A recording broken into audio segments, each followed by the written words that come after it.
Yo, what's up, everybody? We're here today with another live stream. Shout out to everybody who is watching the live stream right now and everybody who is watching the replay. Really do appreciate every single one of you guys. So, we are going to be discussing why the Manosphere, right now, the Black Manosphere is in decline while we have the tech Avengers who are thriving. So I wanted to discuss this topic today because I saw a live stream earlier from Ramil Amir and Obsidian. So if you guys don't know who they are, then let me give you a brief little bit of context. Is that Obsidian calls himself as one of the founding members of the Black Manosphere, and Ramil also used to be a part of the Manosphere, but he broke off a few years ago, and he noticed how the Manosphere was created to help push and make black men better, but they completely changed to only talking about women.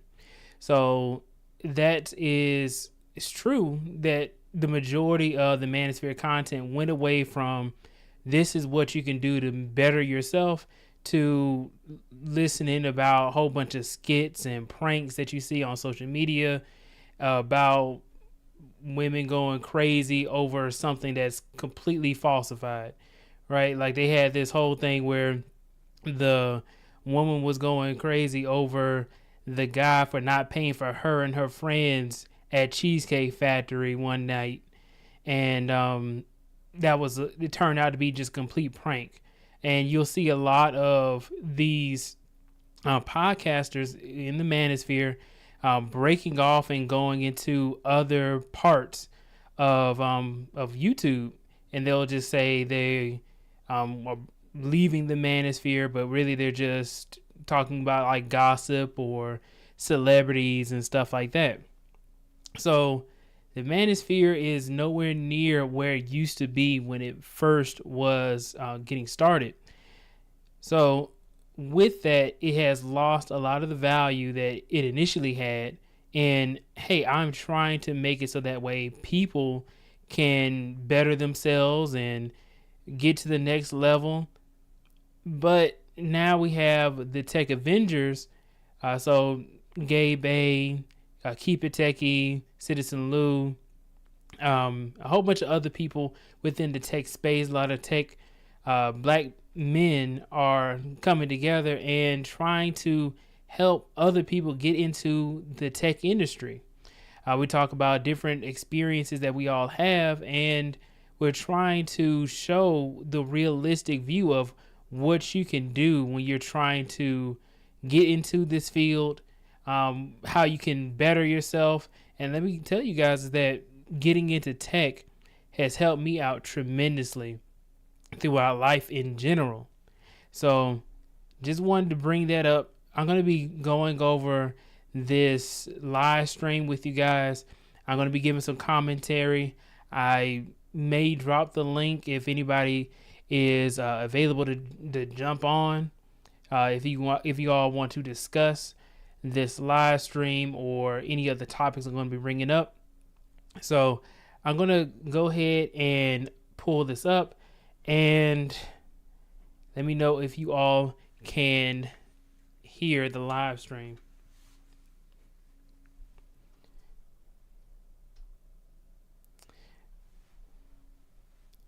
All right, let me know if you all can see the live stream.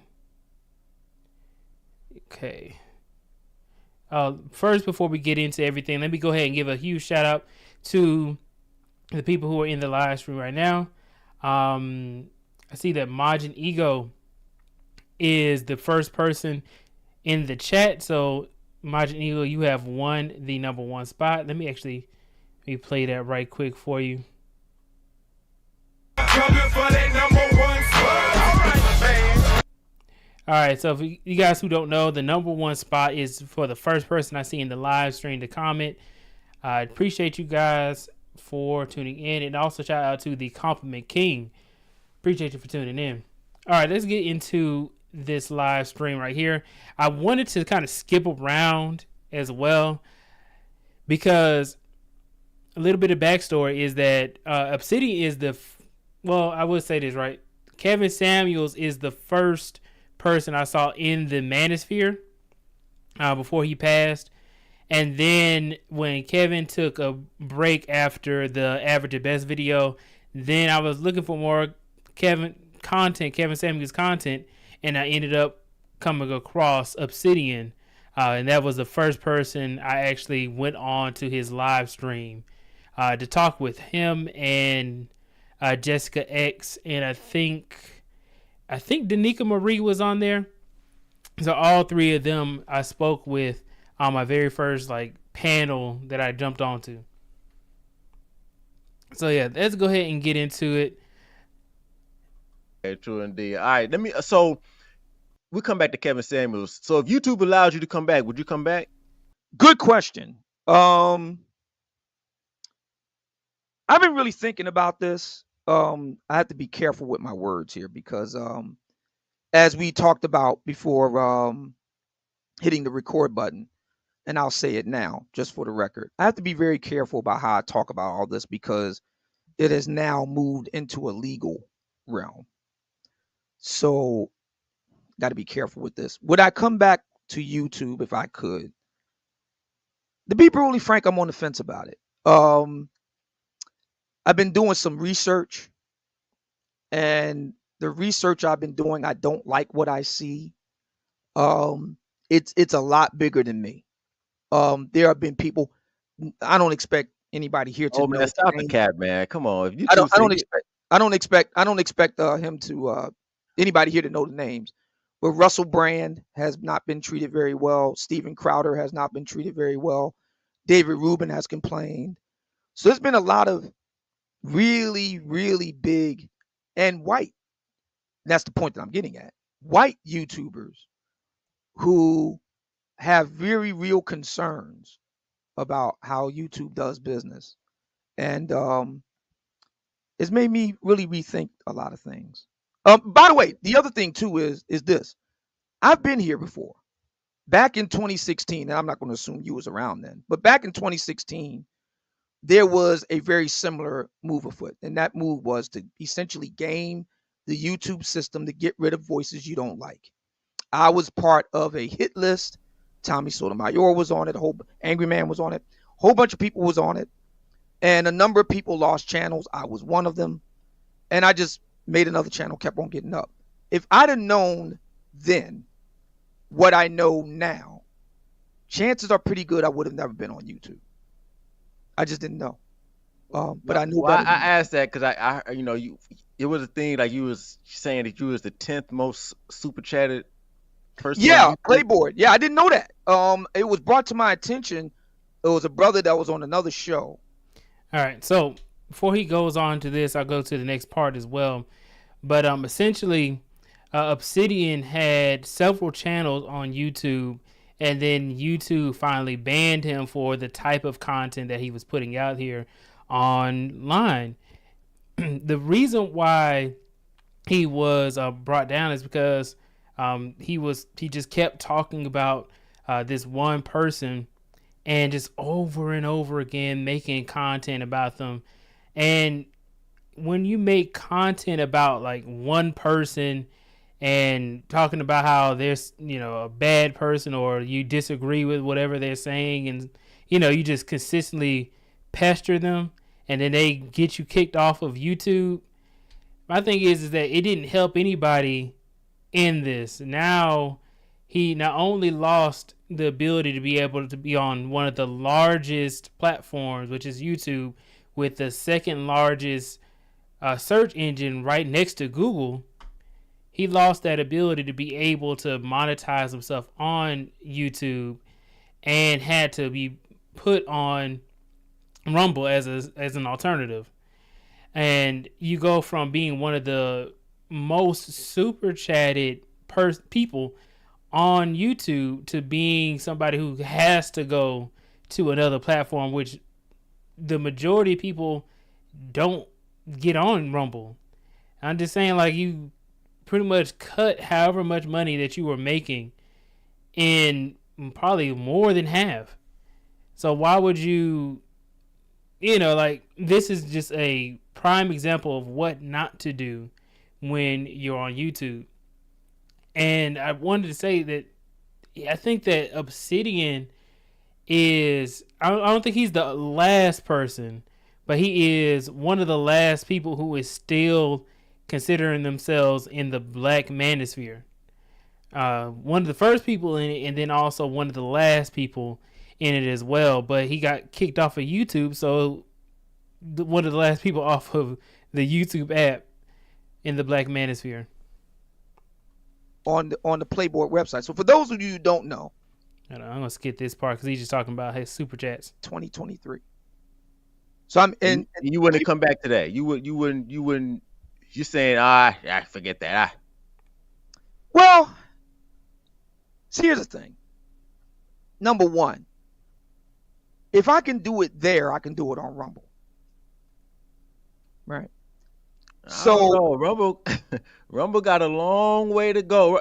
Y'all be talking about going to Rumble. I be going over there. The numbers the math don't be mathing. Like the number, like you would think it's easy to say, hey, you know what? I'm gonna go to Rumble. I'm gonna go to another site, and then but you think that it would be easy for the audience to do it, but I never see the audience make the full migration. Like people go to Rumble and it's like 10% of their audience go over there. Yeah, so in certain cases, I have noticed that, but not in all. Like Tucker Carlson, for example, has a huge audience over there. Fresh and Fit, a little closer to home, have a huge audience over there. Andrew Tate, monstrous over there. Russell Brand, big, huge audience. So yeah, here's the thing. These are people that have really big audiences, and I will grant that that's true, but Rumble was designed for the little guy. And this, not to get too deep in the weeds, but the creation of Rumble was such that it was designed for what they call nano influencers. So a nano influencer is somebody 0 to 5,000 subscribers. That you're called a nano influencer. Once you break out of 5,000, you break it into 10,000 and anything. I think it's 10,000 to 100,000. You're considered a micro influencer at that point.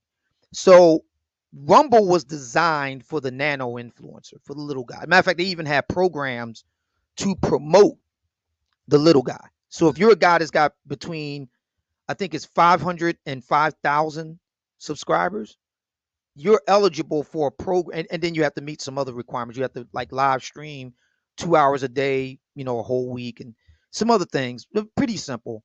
But if you meet the requirements, they'll give you $500.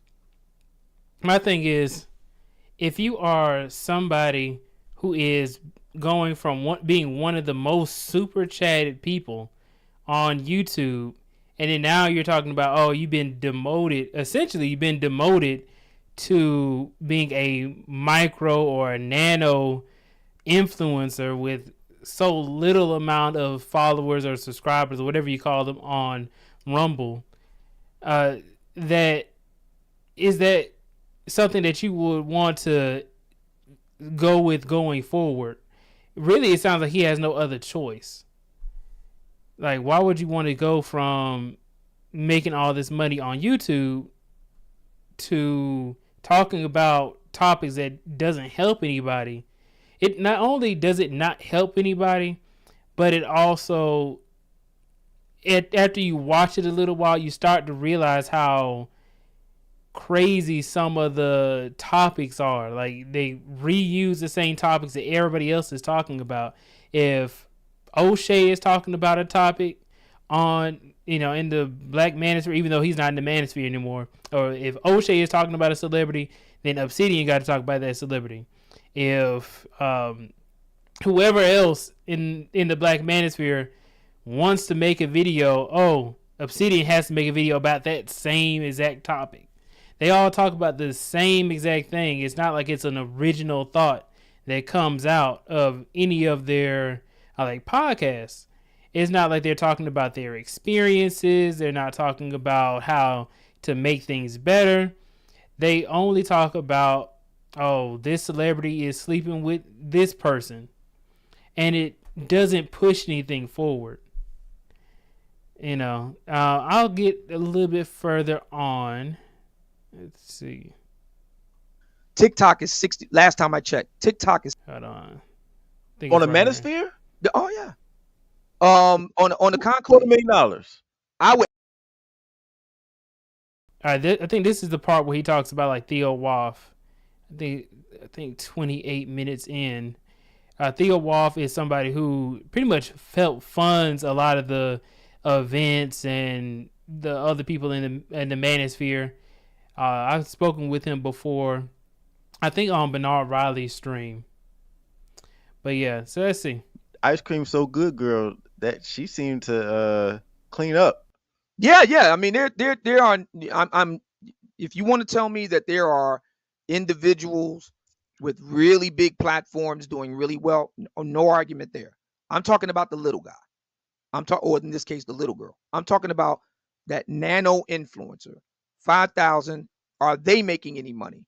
And this Business Insider, not me, saying that they're not making any money. It's kind of really sad because a lot of black women spend a lot of time on TikTok. There's a female platform. Facebook is another one. There's a brother named the Conscious Lee, Hotep type brother. And 60% of his audience, 63% of his audience on Facebook is black female. And unless you know how to really work that system, you're not going to make a lot of money from it. So I will give YouTube this. Of the big platforms, YouTube has the one with the most earning potential. That I will grant. I would absolutely concede. That is a fact. That is, it is. This no. I see the black woman coming out. We're gonna get to them in a second. Don't worry. I know what it is. That being said, I think people are kind of sleeping on Rumble, and I'm a witness. Having been there live for the past week. This is my first week. I just did, and I didn't even do a full week because I had to take a day off to do some long overdue, admin stuff. So I only went live 4 days this week, and I had a really good week. So, okay, we're gonna touch on the Rumble stuff later. Okay, did Kevin Samuels mess up the Manosphere? No. As a matter of fact, I think Kevin was the shot in the arm that the Black Manosphere needed. A lot of people don't know the background of the Black Manosphere conclave. So, Theo Waff is a brother that has been in tech for a very long time. I do gotta ask this about Theo Waff. Is it true Theo Waff lost like 80 bands trying to do the meetup that because this is another thing, he lost like a whole bunch of money. That's why he tried to fund Passport Bros next. Is it true he lost a lot of bread? No. The actual history with regard to that, and I'm glad you asked. Theo Waff has spent, I estimate, upwards of better part of $250,000. Not just on one thing though. What on a Manosphere? Oh yeah. On the conclave, $250 million. I would estimate. My math could be fuzzy, but he's definitely kicked out a lot of money for the first conclave in Atlanta in 2021 and the second conclave in Philly in 2022. And all right, before he moves on, so talking about Theo Waff or Waif, however he says it, and he's saying that he spent up to $250,000 or $250,000 specifically to fund a lot of the Black Manosphere events and maybe super chats and all these other types of things. Let me tell you is that's the power of getting into the tech industry or having a technical job such as like a software engineer or working in GovTech. You can get to these higher salaries and especially when you get into like consulting, which I think that Theo Waff is. I believe he is. I remember he went through his whole spiel on how he made his money. He may have been overemployed, but there's a lot of he made a lot of money in his career, and it seems like he's the only one who is actually financially successful outside of being a YouTuber, because when you think about people who are in the manosphere, like some of the leading content creators, they mostly make most of their money off of YouTube. They don't make most of their money off of like, oh, in real life I'm this, and I'm like the president of a nonprofit or a president of a company that makes a lot of money, or I have a profession and it makes me a lot of money, and I can bring that information to you guys to help better you. You see the leaders in the manosphere, and then you can't tell what they did or what they do in real life other than just go live on YouTube. And then it's not like they're saying things that will really help others. They don't talk about, like, they have Theo Wolf who pays all this money for these events, and he doesn't have like a YouTube channel where he explains, hey, this is how you get into tech, or this is how you can scale your career. You don't have people really talking about like people who are like the leaders in the manosphere talking about how to improve your business or improve yourself. They talk about women most of the time. And it kind of gets to the point where it's like, okay, I'm tired of hearing only about this. It's like after you get to a certain age or a certain point, you kind of get tired of hearing about only this type of thing, only these types of topics. You want to hear something that's a little bit more broad, which is the power of going on a YouTube, because you can listen to so many different types of content creators. You'll never be able to run out of the amount of topics that you can find out about. There's always a new audience for something. So with Obsidian, I would watch his content all the time when I very first heard of him, because he was more so talking about like Kevin Samuels, and then he was talking about like Derek Jackson. And then I was like, okay, I really dislike Derek Jackson, so I'm going to listen in on that. But then at a certain point, I got tired of listening about it. He made like 60 something videos talking about that one guy. And he made like a countless amount of content about Kevin Samuels. I wouldn't be able to count how many videos he made about Kevin Samuels.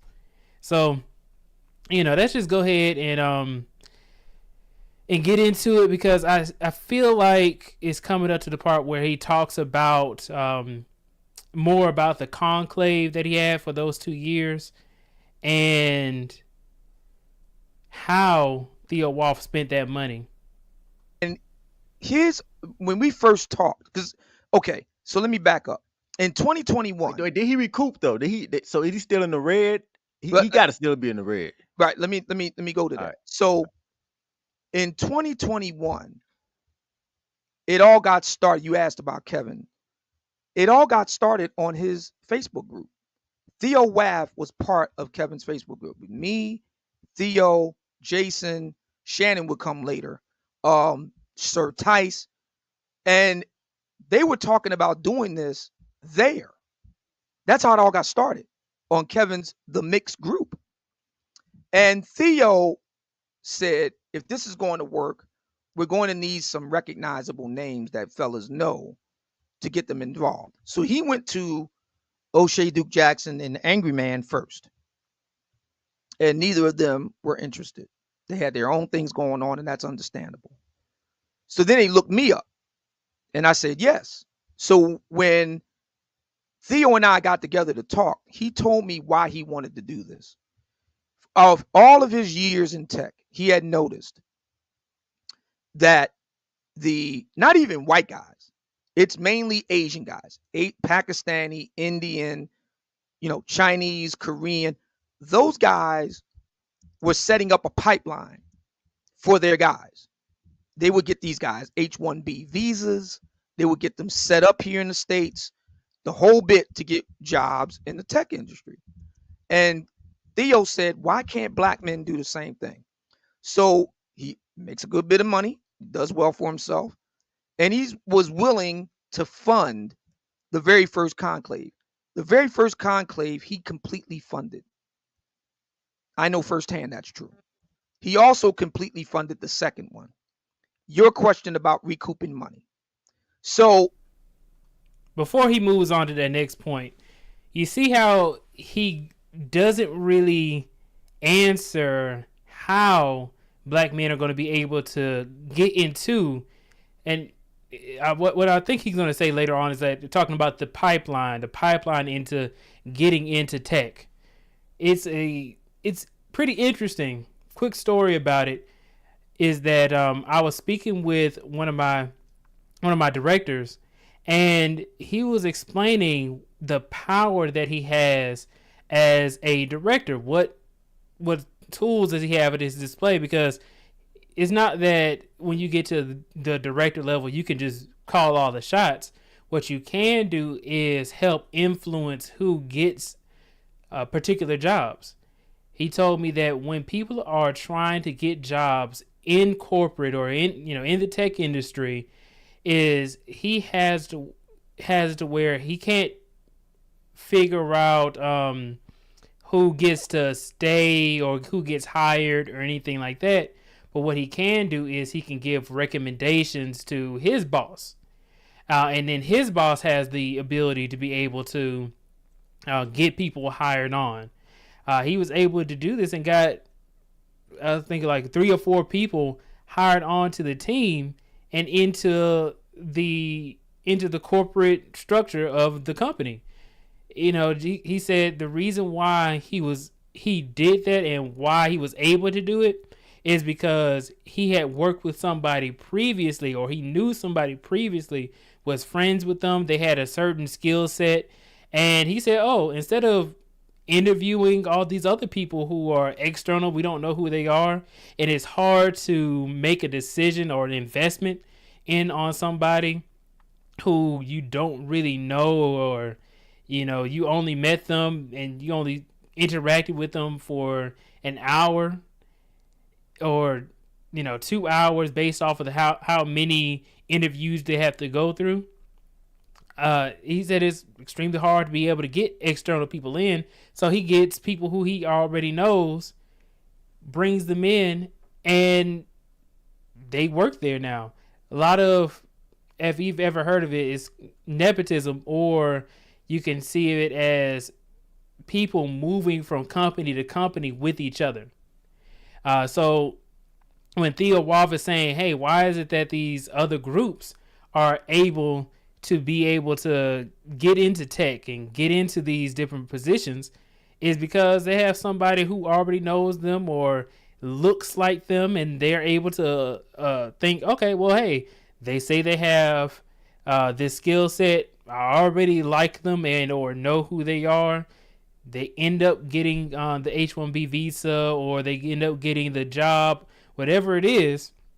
They have a easier time because they're already in the position.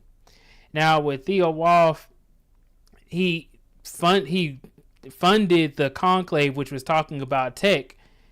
But I would think that, hey, if you're trying to build this pipeline for people, the tech conference is cool, but also getting more people entertained and interested in tech will be a better use of people's abilities.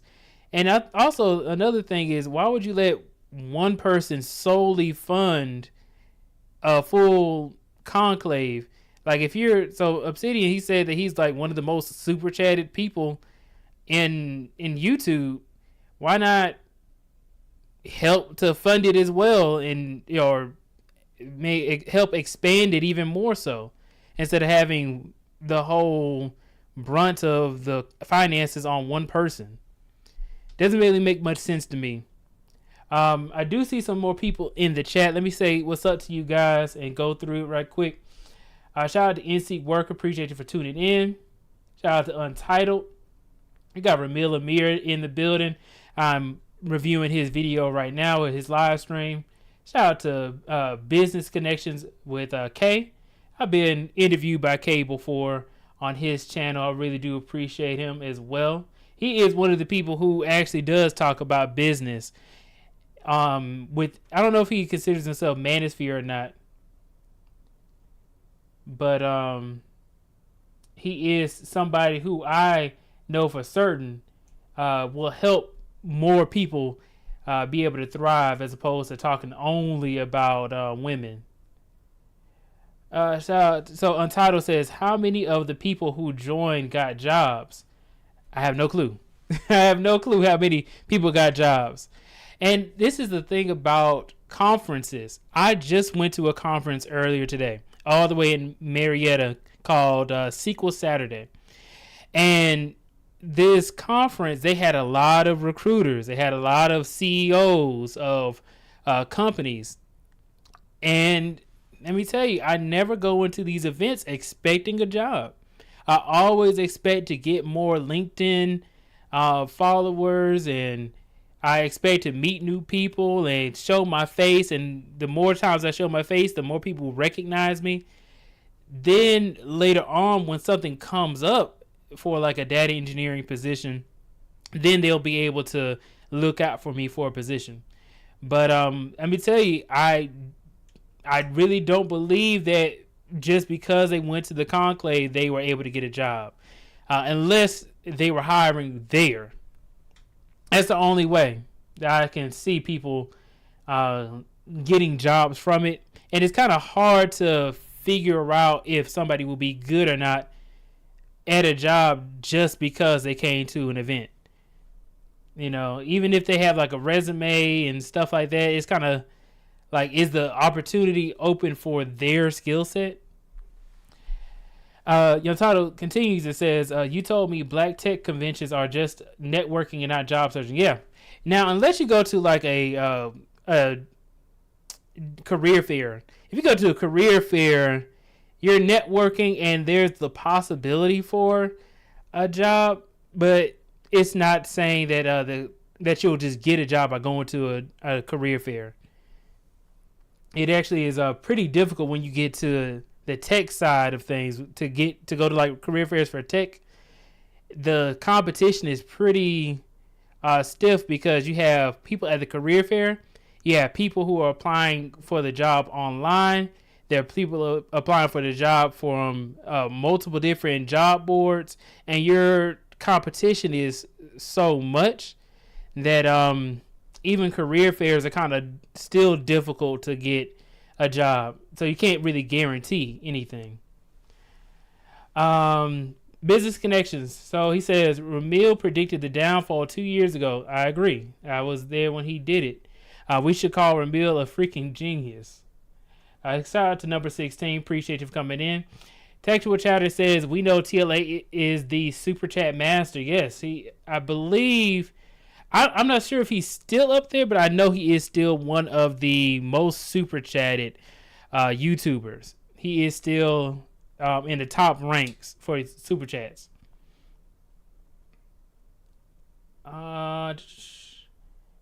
Flacco Rich, shout out to you for tuning in. Okay, so Mr. Nick says, how can we...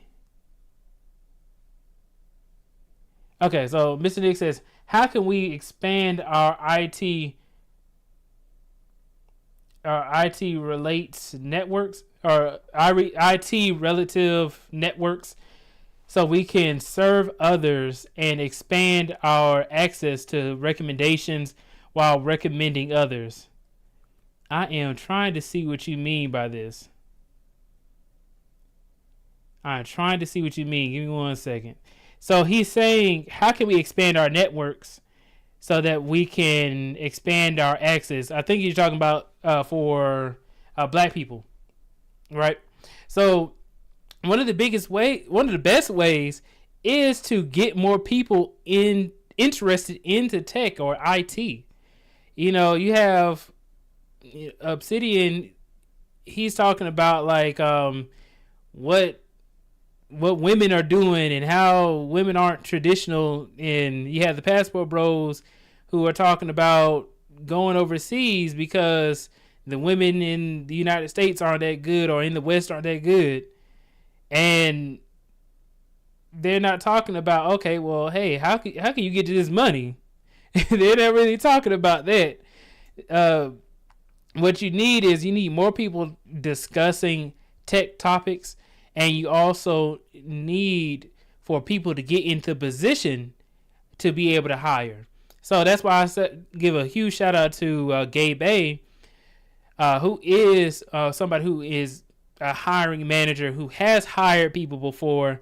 Even perfect example, back in the past when Kevin was still alive, Kevin Samuels was still alive, he said that he was able to help a lot of other black people get into different jobs because he was like the hiring manager at whatever company he was at. And the people asked him, why is it that you only hire black people? Well, he told him, he said, hey, it's because when you're hiring people, you hire only, this particular group. You may only hire Asian people, or you may only hire white people. But he said he wanted to hire on more black people and show more representation. And when people are in the position to hire somebody, you can then have a better way of expanding your network, getting more people into the tech industry, and you kind of get rid of a lot of gatekeeping that happens in the tech industry by getting up into these higher level positions. Okay, so that's that would be my thing, I would say. And also sticking together and recommending each other when you have the opportunity to as well. And also providing good quality work. I have a quick story about it later, but it is definitely a complex type of topic to go into. How can we get into these positions?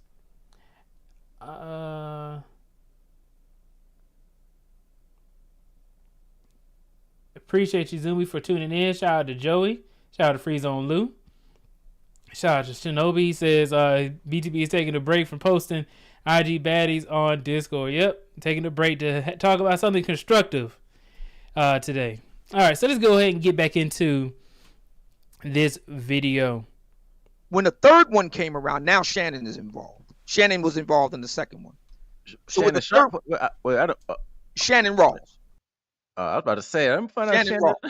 Yeah, Okay, Shannon Rawls. I'm not familiar, but all right. Shannon Rawls. He gets involved in 2022. So for 2023, we all decided, Shannon made the point, and I agreed. Theo needs to stop just going in his pocket paying for this. It needs to start paying for itself. And it was the very first true test of the Black Manosphere. Could we do what Theo wanted to do? Teach brothers a new skill for a new century, along with, I guess what you could say, red pill education.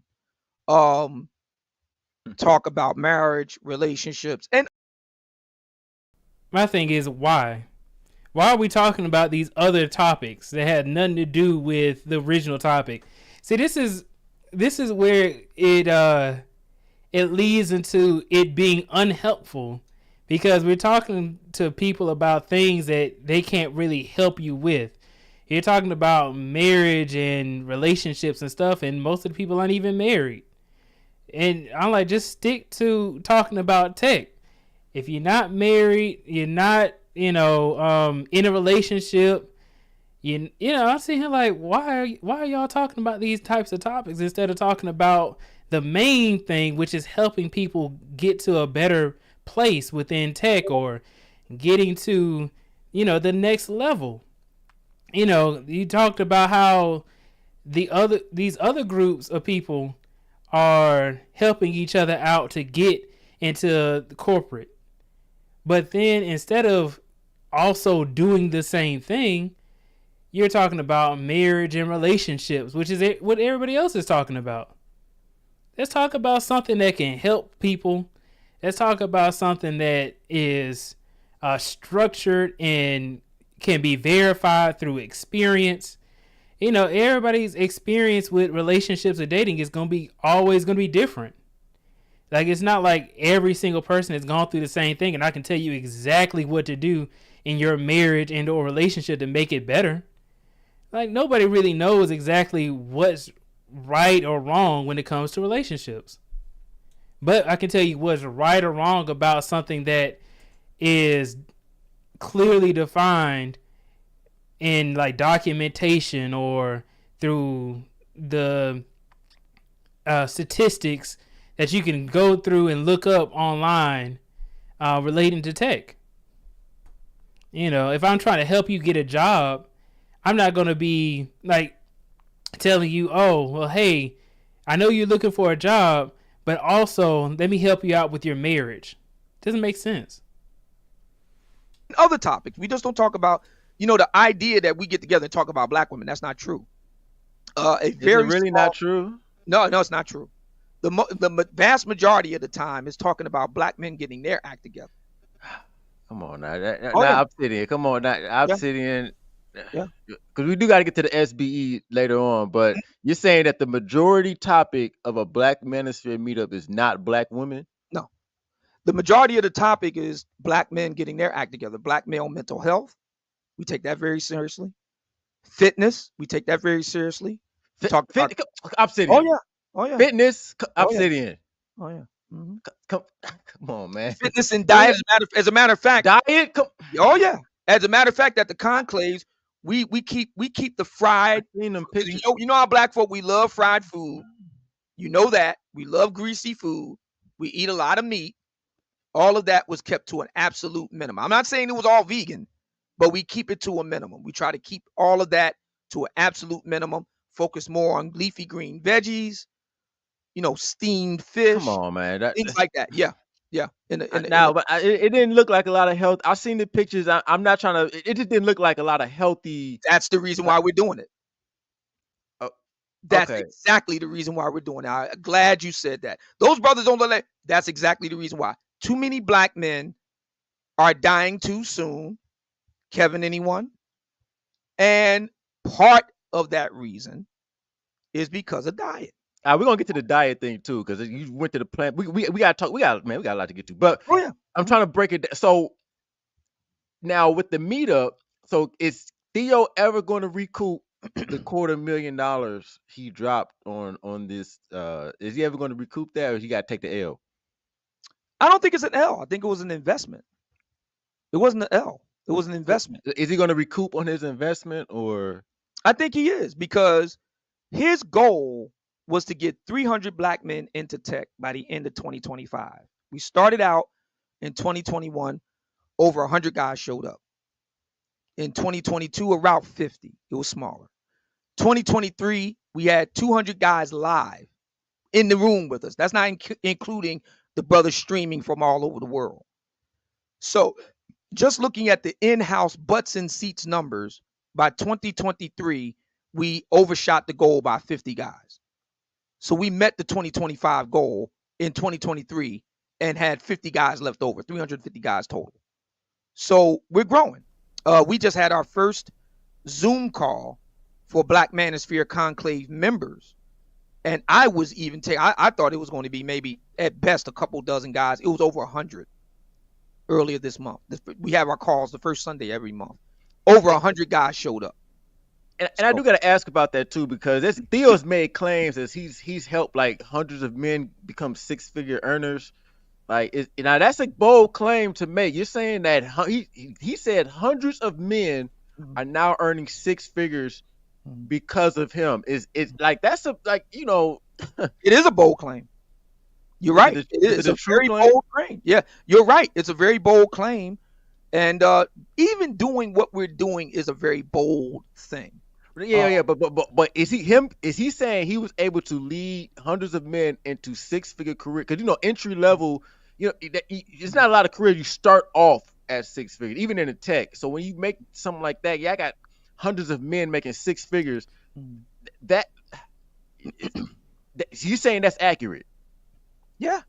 Matter of fact, the STEM field, because I was brought on, and a lot of guys would say, well, what does he know about STEM? He doesn't know anything about it. And that would be true. I came from the mechanized skill trade world. So they would be right about that. I went and educated myself about the STEM fields, IT, cybersecurity.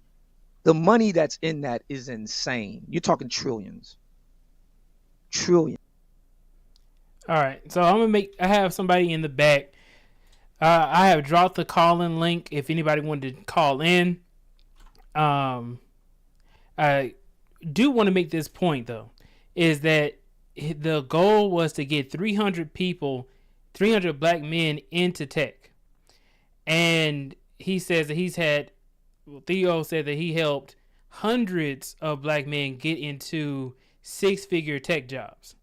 So with that, my thing is that I would need to see some proof of hundreds of black men getting into tech, making six figures starting off, because people who are in tech, we already understand that you have to kind of start off below six figures and then work your way up, depending on where you live. Right? That's just the reality of things. It's not like you got a job and then you're making six figures starting off. Then there's very little jobs that are entry level that will be starting off at $100,000 or more. Very small amount of them. And specifically when you're talking about Atlanta, because that's where the first one was. So if you're talking about the first conclave, which was in Atlanta, it doesn't make much sense for you to say that they had 100 people show up and then all 100 people got a six-figure tech job in the first time.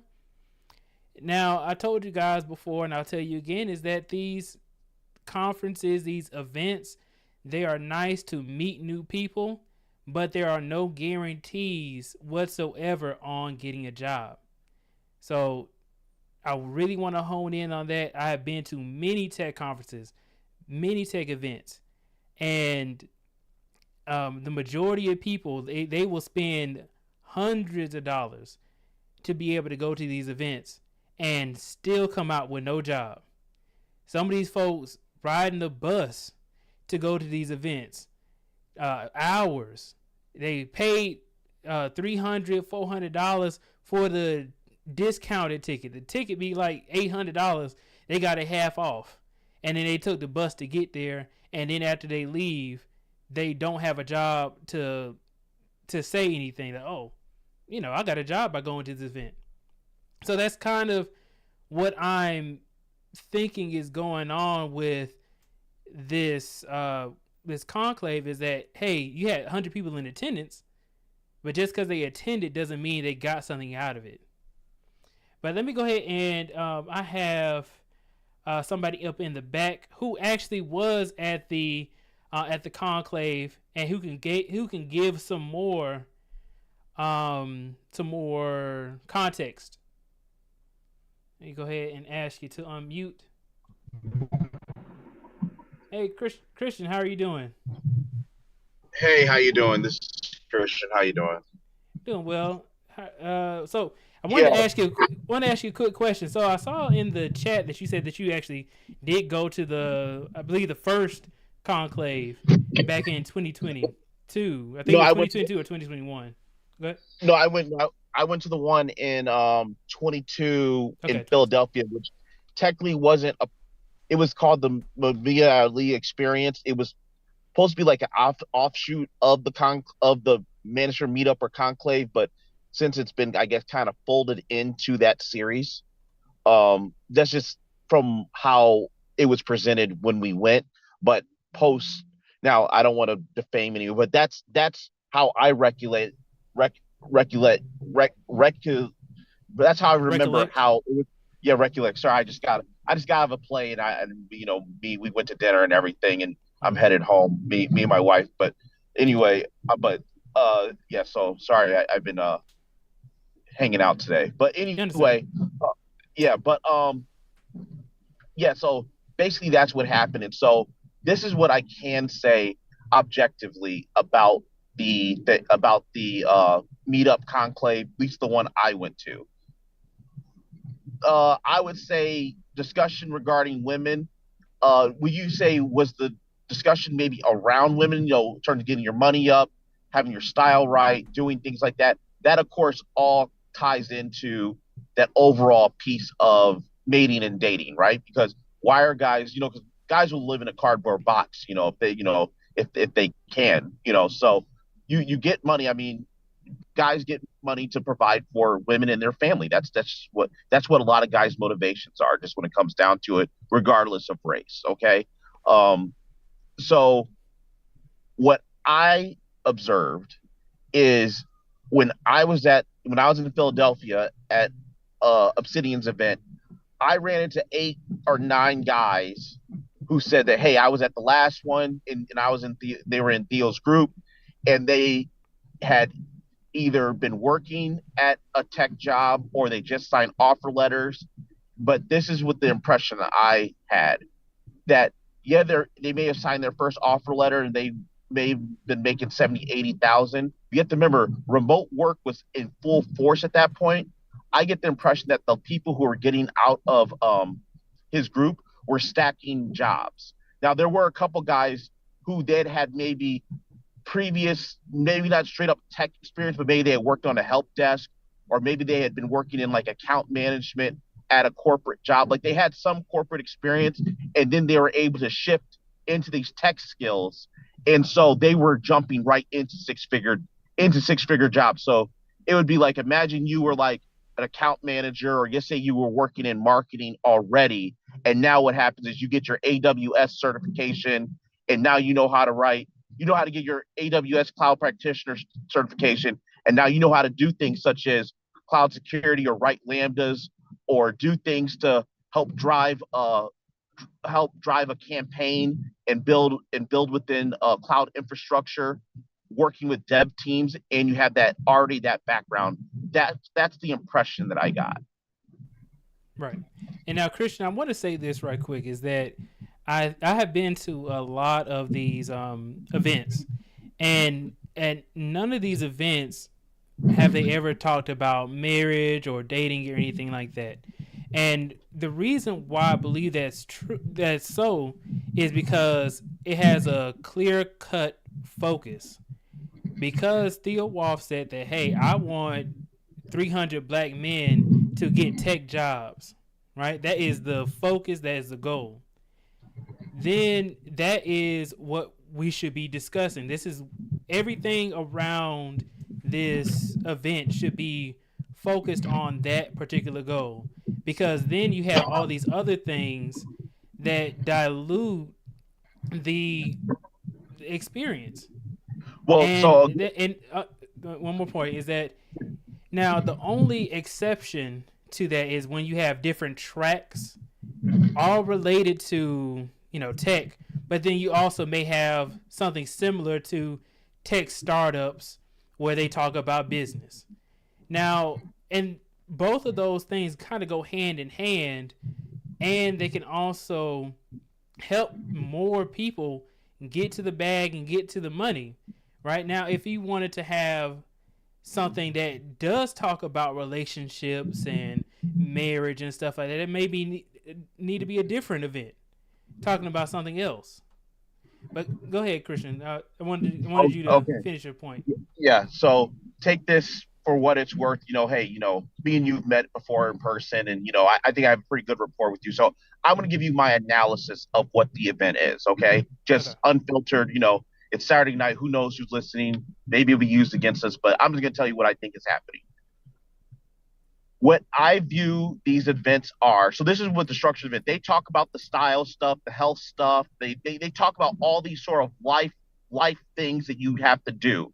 What this really is doing is they're trying to basically be a fast track finishing school for black men to get themselves in position to have control over their lives. Because you've heard me say this over and over again. The biggest issue in the black community, you have particularly the men. They're undercapitalized, they're undereducated, and they're undercapitalized. We're undereducated / trained, and then they've been not equipped to deal with some of the challenges that life presents them emotionally. So they're underdeveloped emotionally. So you have those three things. And so you get guys, they're 18, 20, 25 years old, and they're just doing a lot of trial and error, trying to get themselves together, and they make mistakes, whether it's they get a baby, they get a felony, it could be anything, a wide myriad, or maybe they blow opportunities. The idea is to get these guys that we're not trying to get the guys off the park bench. That's not what Theo's trying to do. He's not trying to take guys who literally are sleeping in their mom's basement who have nothing going for them. His target person, I think, and this is just my analysis, is the guy making $30,000 to $50,000 a year, who has himself going, but he can't get ahead, right? Because he doesn't have the skills to do so. They're lacking the skills or the opportunity to do so. And he's saying, okay, what you're going to do is you're going to do X, Y, Z. And we're going to do this via tech. Okay. And then on top of that, because of the other social issues they're dealing with as Black men, and Sub-Zero has talked about this on Bernard's channel, he has to spend a lot of time in Theo's. I don't know if Theo said this publicly or not, so I don't know. And I don't know if he said it privately, but I know Sub-Zero has said it. He has to spend a lot of time just convincing guys that they can get a win in their life and that they're capable of being successful. And that's what a lot of this is about. I mean, this is not me drinking the Kool-Aid. I'm just telling you, I've seen this personally in my own life, working with guys that I've met through informal networks, that it takes a lot of effort just to even convince a lot of these guys that they can actually be successful. And that starts with changing their hairstyle, the way they dress, the way they talk, the way they view life. I mean, just something as simple as you get your paycheck and you need to put 20% into your savings account and the rest in your checking account. And the first thing you should do every month when you get paid is pay your bills. I mean, this is a process that a lot of people who are successful are trained on this for 15, 20 years in their home. But these guys didn't get that. And they're now just out here in the world just kind of getting by the way they can.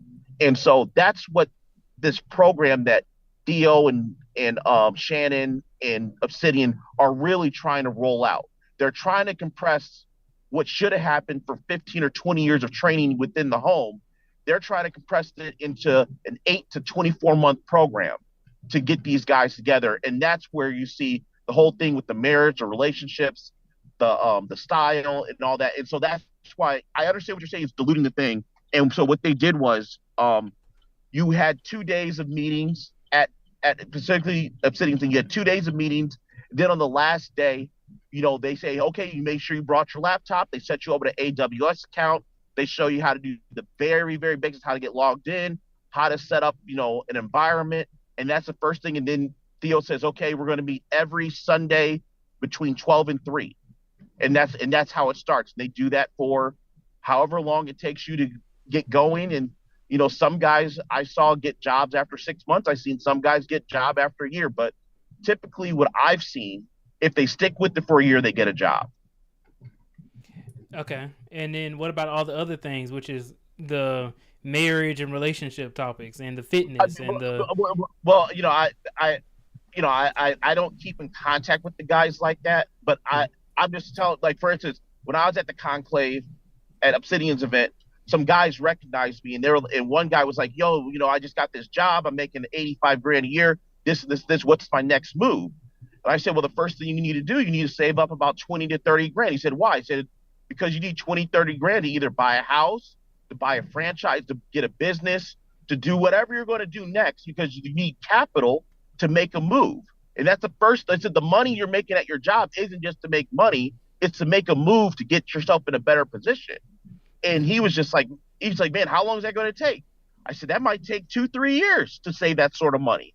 I mean, he said, but, depending on what you're willing to do to get to it, that's up to you. And then so then I kind of explained it. And then another guy was there. He had a nursing background and he also was in tech. He had a developer background and he was explaining to it because he was a little older than I was. He explained to the guy, okay, yeah, you got the money. Now what's next? What's your next move? Because I think that's another thing is, we just say, oh, make the money, make the money, make the money. But the thing is, after you make the money, there's what do you do the day after you start making 70,000 or 100,000 or 150,000? There's a whole set of moves you need to be making at that point, which, that's individualized based on your flavor of how you decide to deploy your capital. But that's the other part to it. And I think this is just, and I don't have any proof. No one said anything to me behind the scenes or anything. I think that's where they want to get it to, where if they get enough guys in pipeline making this sort of money, doing certain things, that when guys get to that point, they can pick up the phone and say, okay, hey, I have this or that. What do I do next? And they can feed off the network. Essentially, it's almost just like, just like if you were Phi Beta Sigma or Alpha Phi Alpha, you have a soft network of people that you can pull knowledge and information from. And now, Christian, I think can I kind of focus it in a little bit? Sure. Too, because so with this, I think what I'm trying to get at is, let's say this, right? You have a lot of people who give financial advice on YouTube, as an example. Correct. And the vast majority of the people on YouTube are not certified. They have no designations. They're not certified in it. They have no formal financial training, such as like a Graham Stephan or a there's a whole bunch of different people on YouTube who give financial advice.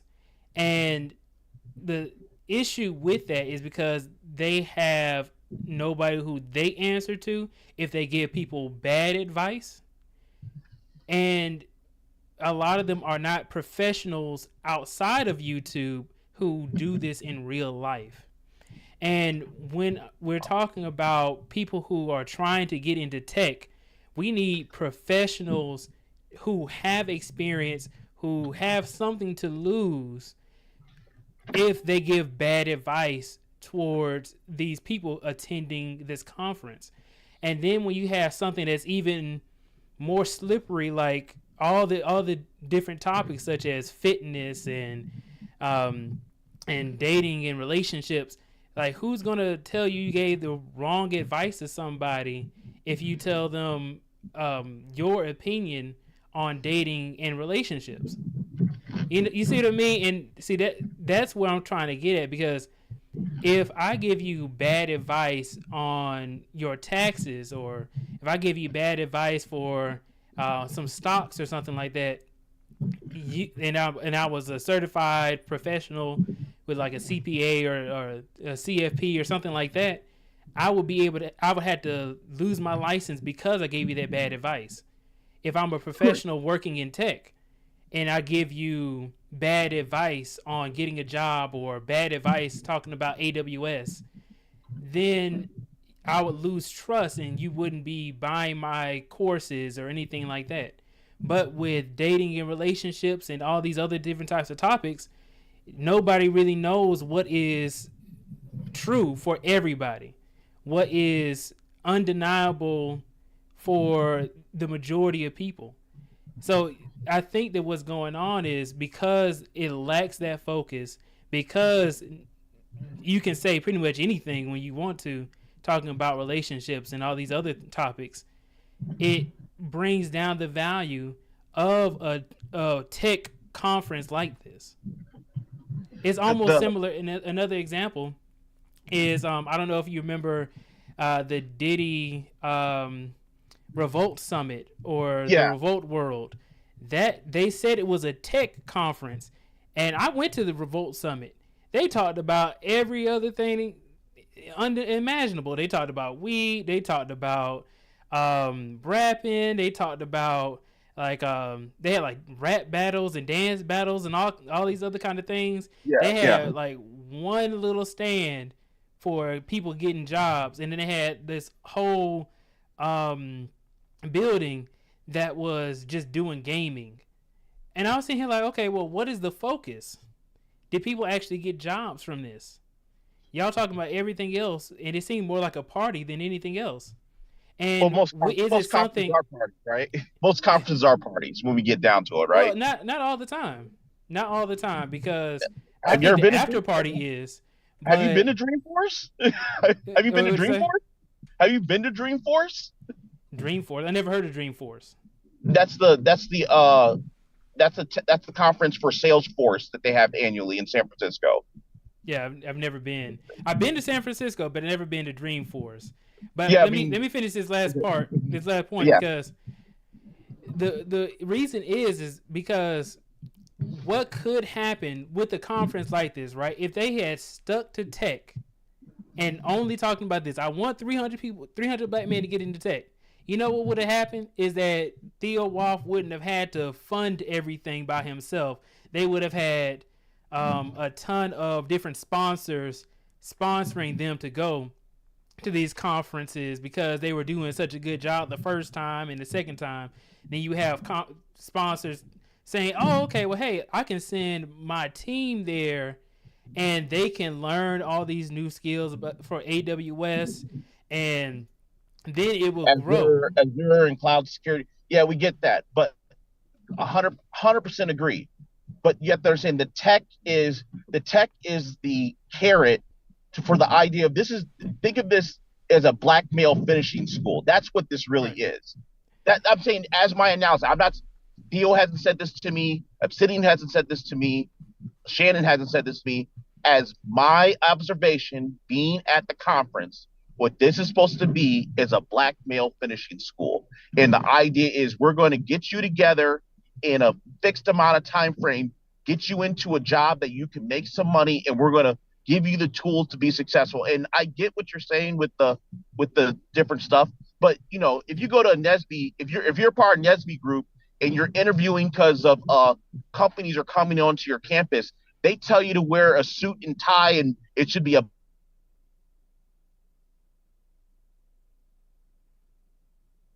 Christian, your mic went out. Can you hear me?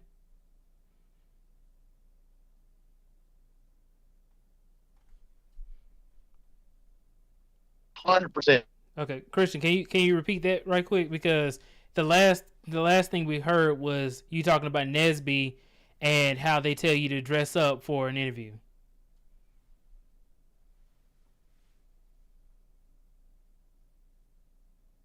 Sounds like you get. Can you hear me? No. Okay, I'll give you a minute to get everything together. I'm gonna make this next point too. So, talking about job preparedness goes hand in hand. That could be another track. Whatever the number. You like this is stuff that that people. These are very basic kind of stuff of how you should live your life. Now, of course, once you have more money or you have different tax strategies, obviously, once you get to that point, then you need, of course, go get a CPA or certified financial planner. But again, we're talking about guys. We're not talking about that word, okay? I don't mean to say it like this. The conclave is. I am not the target audience for the conclave. You get them? Like, I'm not the target audience. The target audience is a guy 20 to 28 years old who's trying to change his situation where he's at in life because he lacks the skills, the capital, and the network to do it. And when you present the thing of, oh yeah, you can go get a computer science degree. Well, that'd be, so he's going to go $40,000, $50,000 a day to get a computer science degree. What Theo is essentially doing, which a lot of schools, a lot of trade schools, we have several of them here in Metro Detroit, and they were around in the mid 2000s, where they essentially teach tech as a trade, where they just say, oh, all you need to do is know how to write C#, and they just teach you how to write C#. You don't know anything regarding the concept of arrays and functions and all this stuff. They just teach you how to write the language. And they know that if you get the job to write the language and you get on the track of making money, then what's going to happen next is when you need to start learning the theory and the concept of why you're doing what you're doing, well, then you're going to deal with that. And that's not their job to teach you the theory of computer science in a All right, Christian has gone out again. I'm going to try and respond to a few of the topics that he said. First thing, and I have made videos on this previous. Hold on 1 second, Christian. Let me respond to some of the things that you were saying, if you can hear me. So, sure. The point about going $40,000 into debt with getting a computer science degree, there are other alternatives to getting a degree. such as going to WGU or Western Governors University.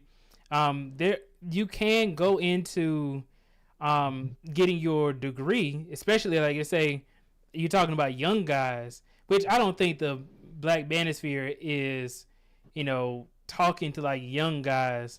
It's more so talking to people maybe late 20s, early 30s, or something like that.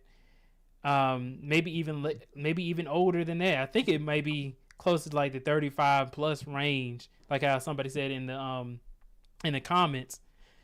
So when you're talking about people getting degrees, and you're saying that black men are like uneducated, as you said earlier, or I think Obsidian said it earlier, why not push them towards getting a degree or getting certified and all these other types of things, when we always talk about like, okay, the debt is just so high. Well, there's a ton of scholarships to be able to get your degree. I had I didn't have a full ride, but I was able to graduate college with only $4,000 worth of debt, and it's because I got a whole bunch of scholarships, and I just applied for it. And because I went to schools, I got internships that helped me to then get a job. I had 2 internships while I was in college. Got me a job right out of college. And I've been in the industry ever since.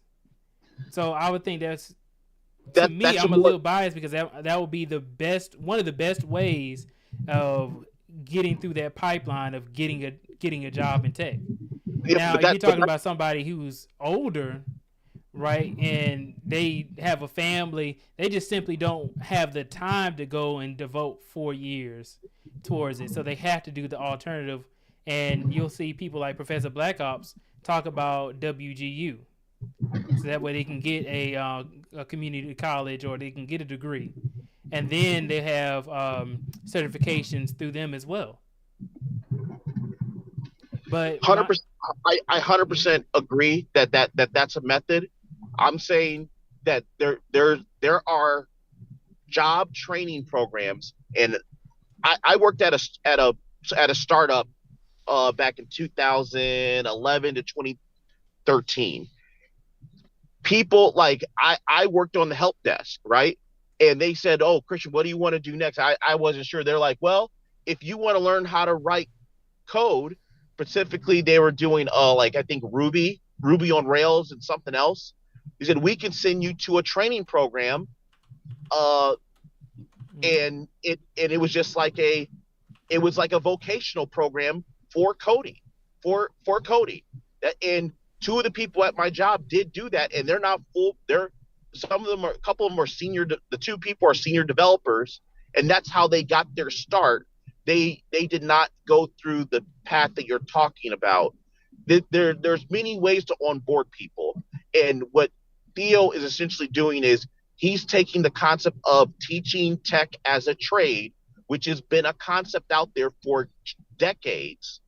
You're not teaching, the theory, computer science theory, or teaching mathematics, or whatever that might be, or teaching engineering, and then you picking up a language you write. He's teaching it as this is a skill that you're going to learn, and then you're going to use it in the marketplace to make money.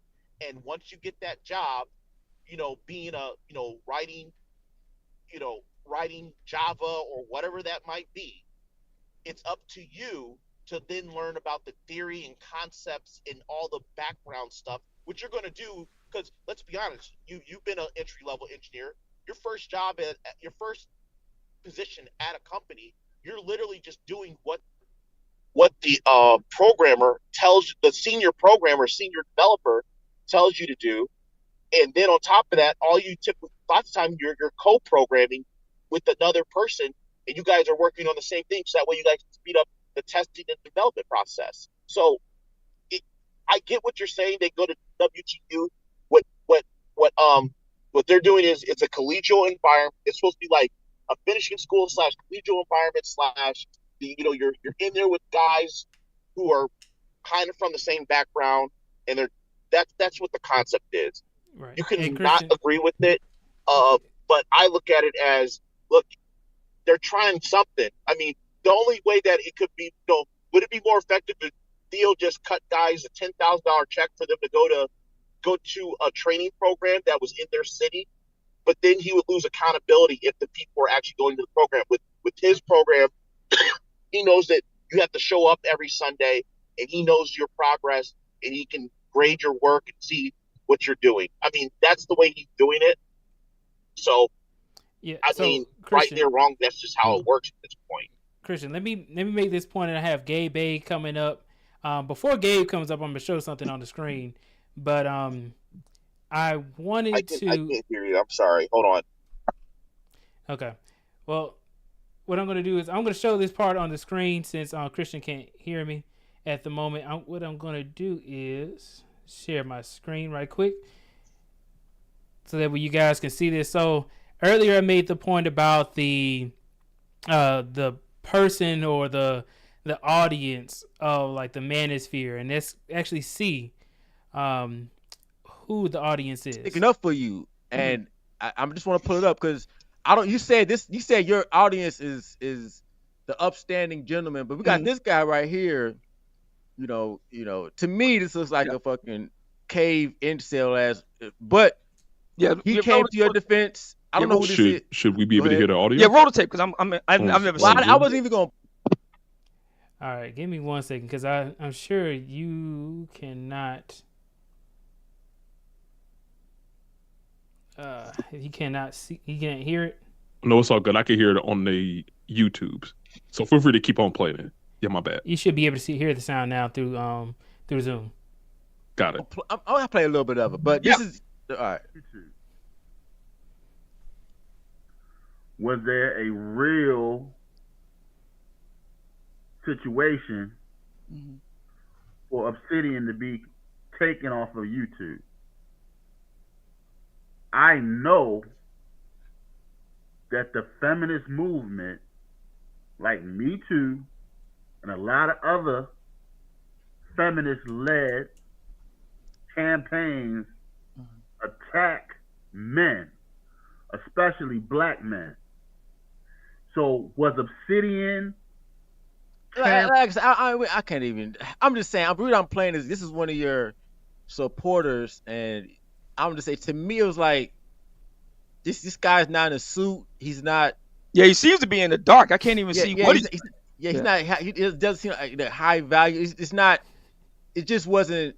I was like, yo, I thought an Obsidian supporter. I think you're gonna come through with it because you did. Because before Kevin, which I also got to ask you about, you weren't doing the whole suit thing, and then you made the transformation. Yeah, you're right. You're right. All right, so I just found that funny. I have Christian Hudson coming back in. Gabe, I see you up here, man. Yo, what's up? What's up? What's up, man? Gabe, I saw you on the live stream earlier as well from Ramil. Yeah, I was there. Yes, and you forgot me, man. I was sitting here like, dang, Gabe, my I bad, thought you man. were Dang, yeah, no, because I was just mentioning everybody. I forgot a couple other people too. My apologies. It's all good, man. My apologies. It's all good, man. I was just like, because I go up on your panels all the time. No, that's you where right. the Tech Avengers came from. No, you're 100% correct. So yeah, my apologies. You, absolutely. Mm-hmm. Yeah, I wanted to ask this question to you. So I have seen your I want to say your opinion on the Black Manosphere Conclave and the first one and the second one. Mm-hmm. And I wanted to ask you this because I was talking to Christian about it earlier about how both of these conclaves or these events lack focus specifically on tech. Do you think that it loses value because it talks about pretty much any and everything relating to tech, fitness, finance, dating and relationships, and whatever else they're talking about in these events? What do you think? I do think that these conferences at times are very similar to things like a YouTube channel. I think that when they talk about building a YouTube channel, building momentum behind your content, that they say focus in on something, almost niche down on areas that you're good at, focus in, and that can help to build up momentum for whatever efforts that you're going after. Now I understand that they kind of advertise that, hey, this is something to help to build the entirety of the black male, but at times that they use metrics to say, hey, we've gotten black men, 200 black men into tech and making over six figures without really any proof. So it seems like there is, and actually the first meetup had a very strong political leaning to it, that of a conservative, right? Because little Big Nate was in charge at that time. So he had a large leaning in that direction. So you talk about political, you're talking about tech, you're talking about, I don't know, Kane fighting, you're talking about women, you're talking about law, you're talking about a lot of different things there, right? And I think that it at times can seem very distributed in its focus. That's just a criticism. I mean, they could do whatever they want to do, but at the same time, I'm like, this isn't a tech event. This isn't this isn't a tech thing, especially see that there are no metrics to say, hey, these brothers went through this program and this is the result. I think it's lacking there. I'm sorry, Gabe, but when you're talking about Kane fighting. Yeah, no, that was a particular focus that Obsidian had. He said he's even writing a book about it. I'm just saying that that wasn't even a shot. I think he did a presentation on it in the last conclave. Right. He did. Yes. Okay. He did a presentation. He brought out the canes and everything. Yeah. There's nothing wrong with self-defense. No, but it's not. He said Kane fighting. Out of all the things, to talk about at a tech conference, it's so irrelevant to the main goal. Yeah, well, hey, I mean, it's a lot of things there. I think again, you guys are misrepresenting what is actually happening. Right. Okay. The tech is, because guess what? I went to the conference and like we started doing stuff with AWS and Azure and things like that. And I was familiar with that stuff. And I was, I have my rental properties. I have other stuff going on. And I was like, look, I don't have time to wait 2 months for you guys to catch up to where I need to kind of get to. And I'm doing other stuff. So I dropped out of the pipeline. The idea is to get guys, like I said, think of it as a black male finishing school. If you think about it like that, it makes more sense. And the tech is simply a tool because Theo has this background in that. If Theo was a plumber, he would be teaching them how to do plumbing and do the same thing. And they would say, look, you can make money doing this, and when you have the opportunity to make money doing this, we're going to do all this other stuff, basic stuff to help get you together. But okay. Now, so I hear what you're saying, but that's not what they're saying. Gabe, Christian, I was just about to say that. So, Christian, I know that, what we're doing right now is we're redefining what we think that the conference is. Okay. And I understand it. What you're saying makes sense. Okay. So I understand what you mean. Obsidian is saying that this is the intended goal. Okay. Now, let me ask this question is, if you were a sponsor or if you were a owner of a company and you want to send your talent or send your money to a conference, and specifically a tech conference, and then you found out that they were talking about tech, but also all these other things irrelevant to tech, would you feel confident that either your people would be able to be reskilled or upskilled by going to this tech conference, or that your money would be well spent by funding this type of tech conference if they're going to be talking about all these other things? Well, no, because that's not the purpose of this. That's not based on what I've seen, that's not the purpose of this event necessarily. That there are other avenues that if I was a business owner and I said I need to have 5 programmers who could write Ruby on Rails in the next 6 months, there are other avenues that are more effective to do that. Now, if you're talking about Christian, before we move past that point, is, so you're saying that you would not feel confident sending your money or sending your talent to this type of tech conference because, well, I'm sorry, because I know you're saying it's not a tech conference per se.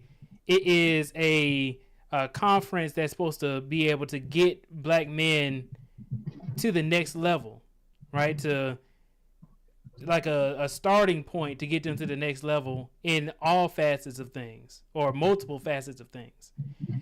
But my thing is do you really, as a business owner, do you even care about all these other things such as dating and relationships? I'm saying, like, do you really care that they are in their own personal lives getting upgraded, or do you only care about what they can learn to be able to bring more money towards your business? It's the second one. I only care in a business owner aspect. Then I only care about, can they push the buttons on the keyboard correctly, or that's a business owner aspect. And then in addition to that, so moving forward, it's not that Theo Wolf is going to be funding every single year. He's going to be spending like hundreds of thousands of dollars or tens of thousands of dollars on these conferences by himself every single time. How would it even be able to grow for the next year if they're talking about all these different things and you don't even care about these other things? And you said that the money that you would send to this conference wouldn't even be well spent. How do you get more sponsors to kind of back you guys? If not you guys, but I'm saying like Obsidian. You gotta let them answer. Yeah. I'm saying, but if Obsidian is getting kicked off of YouTube and deplatformed and stuff like that, how those two questions? How can they be able to grow? I don't know how the conference and event space is funded. Obviously, I understand that you have sponsors, you have people buy booths and title sponsorships. I understand that at that level, but I don't know how they're going to fund going forward because I'm not familiar with that line of business of how that works.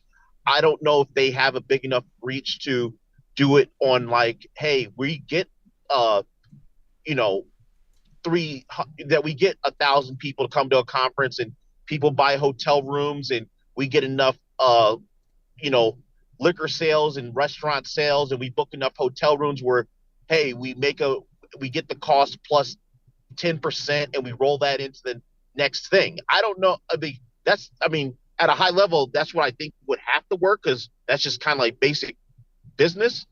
But I don't know how they're going to self-fund. I mean, I think that's probably a question for those group of guys. I think someone like Shannon Rawls might be someone you could probably ask, what is the plan in that regard? And I just don't know. And I don't have insight into that type of business of throwing events to know. Right. And so the only reason I asked that question is because when we're talking about getting more black people interested in tech or getting black men to the next level, we want to get more than just 300 people into tech. We want to get, as many people as possible to get through this pipeline. And we can't do that if we're talking about any and everything and not getting sponsorships, or we're not focused on what the overall goal is.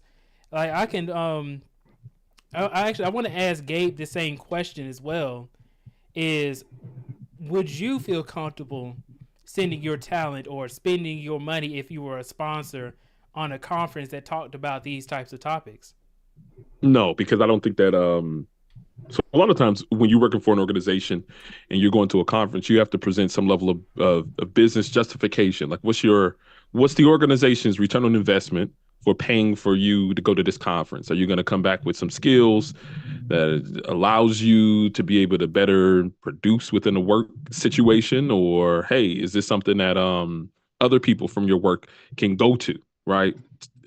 And a lot of times you have to give them whatever information the conference provides as their purpose.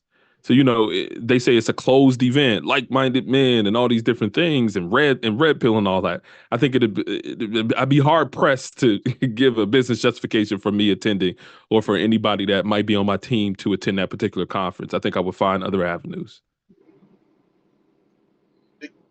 But again, I don't think this isn't going to Dreamforce. This isn't going to MoneyCon, or what's the big fintech conference they have every year.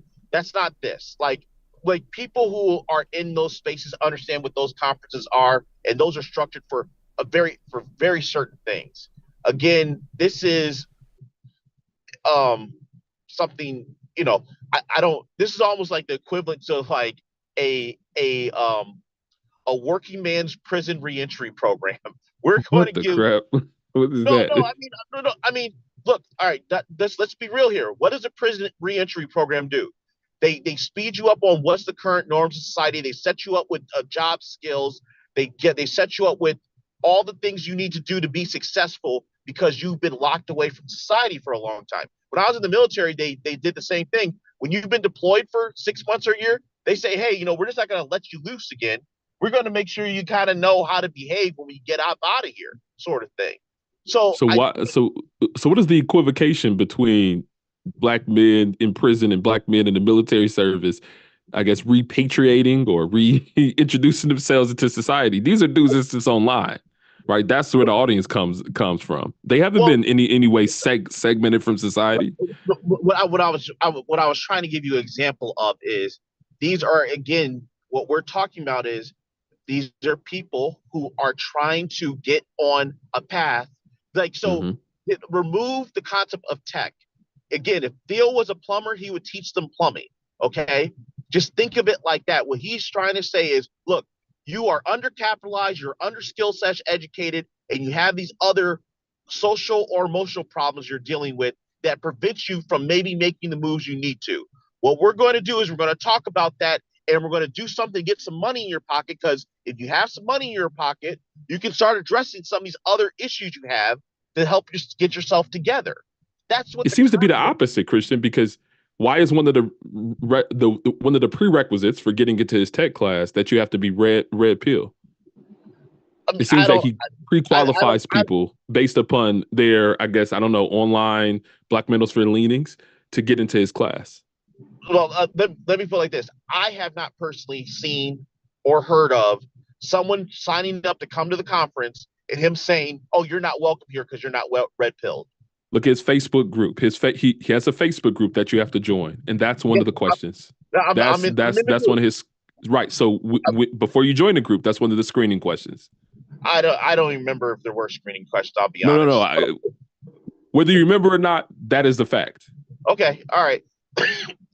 I don't even remember if that was a screening question or not. My impression. You don't have to remember. I'm telling you, it is the fact. If you go on, do you want the link? Like, we're going to go with the fact. We're going to go with the fact. I have a hard time believing, okay, based on what Theo wants guys to be able to do with themselves, that if a guy thought a certain way, that he would stop them from getting technical training and they're a black male. That is literally what he has said. Oh, okay. And let me add something else too, because I made the video a little while ago, a few months ago, and I was talking about Sub-Zero. I think you brought up Sub-Zero earlier as well, Christian. Yeah. And Sub-Zero has said some things as well, talking about telling people to not go to college. Even if you have the ability to go to college, he said to not go to college because it's going to make you into a liberal. And he showed a whole bunch of videos of the extreme liberal leaning people, or people with like purple hair fighting people and stuff like that, and saying that they were, whatever their gender was, completely unrelated to getting education. If you want more black men to be educated, tell them if you have the ability to go to college, go to college. If you want to take an alternative route, like going to community college, trade school, or getting certified, then, or in networking with industry professionals, then tell them that there's options for you to be able to get to that next level. But to tell people to not go to college because it turns you into a liberal, all this political like talk has nothing to do with getting people into like getting money in their pockets or getting better as a man. So Okay. And then I 100% understand and agree with what you're saying there. You have to understand within the larger society right now, okay, outside the black manosphere, you're talking about in mainstream society at this point, people are questioning the value of college degrees and the college experience because of the debt or the money investment, the time investment, and then what happens for some people when they come out on the other side in terms of their thought processes. That is a large in that is that conversation that people like Sub-Zero or Theo or anyone, that's reflective of there's people way smarter, way more successful than those two who are making that same argument. Now, I think it's a dangerous argument because they're not giving the proper context of why that argument's being made. Okay, I understand what they're trying to talk about, but I would always say I would never discourage someone from going to college. Now, I would tell them the things that you should be thinking about when you go to college, or maybe some things you should want to do to have your life run as efficiently and effectively as possible.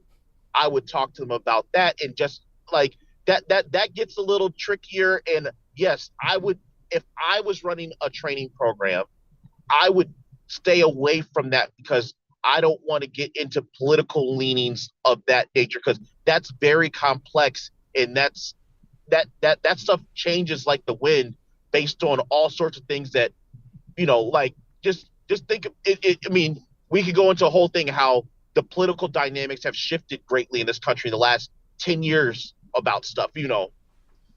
20 years ago, Democrats were against war in basically all regards. And now, we have people cheering on us bombing Ukraine into submission.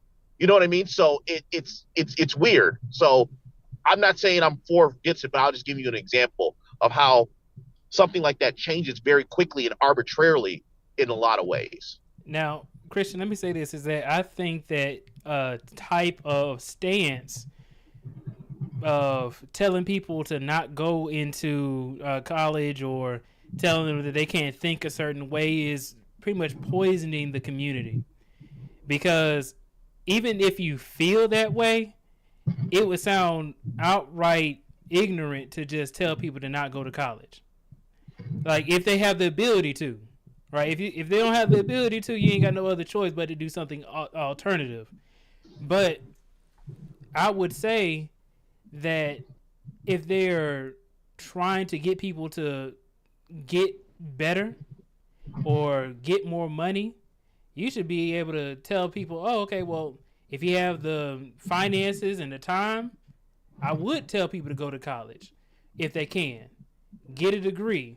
And then when you say people are questioning the value of a college degree, because I saw that article they were saying like the companies are slashing college degree requirements. What I think is going on is they are trying to make it so they can pay people less. So you have all these people saying, oh, you can get a 6-figure tech job with no degree and starting off, and it's just unrealistic for you to tell that to the majority of people, because even people with degrees aren't guaranteed to start off with 6 figures. I didn't start off with 6 figures, and I know a ton of people who didn't start off with 6 figures. Yeah, 100%. So again, the conversation regarding the value of college and the result that people are getting, I mean, this is a complex thing that a lot of people, that policymakers, government officials, corporate leaders, they are questioning, because again, this is what's happened. This is the long and short of what's happened with the college situation. 40 years ago, 50 years ago, like when my dad was in college or coming out of World War II, and when we had the big jump in college enrollment in this country, because before only the elite of the elite went to college, okay? Coming out of World War II, college became a middle class thing, okay? Your typical college student lived in Atlanta, Georgia, on the south, in College Park, and they commuted to Georgia State or Kennesaw State or like one me. of the local. Yeah, I was using that for a specific example. They lived in College Park and they commuted to Kennesaw State or Georgia State or somewhere within 20 to 30 miles of their house. They lived at home, or maybe they lived in an apartment with some friends, and they worked at a bar or in the post office, or they did some sort of daytime job and they worked while they went to school. That's how I went to college. Then at some point in the 80s, because of movies like Animal House and John Hughes films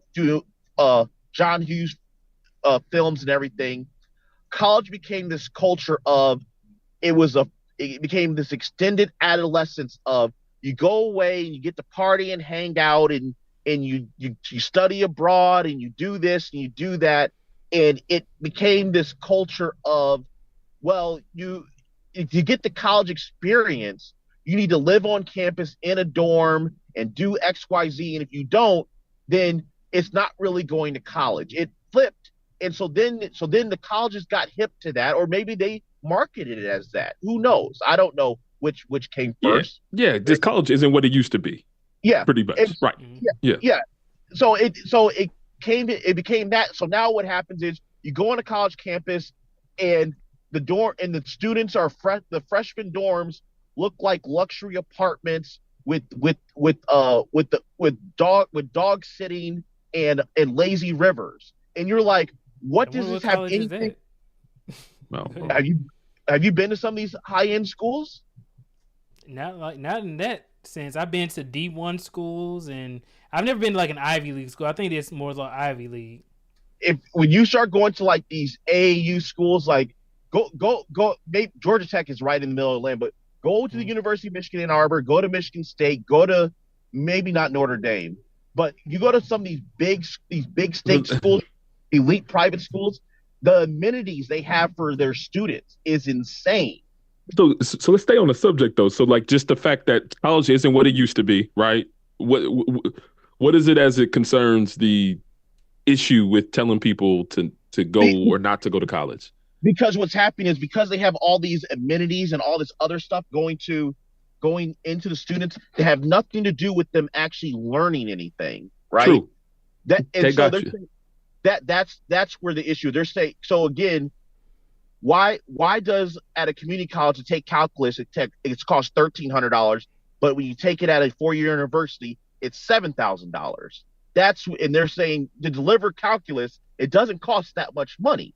And so with all these extra goodies that are going out, people, the marketplace, particularly the jobs, are saying like, look, we're putting this barrier in place that require people to have a college degree.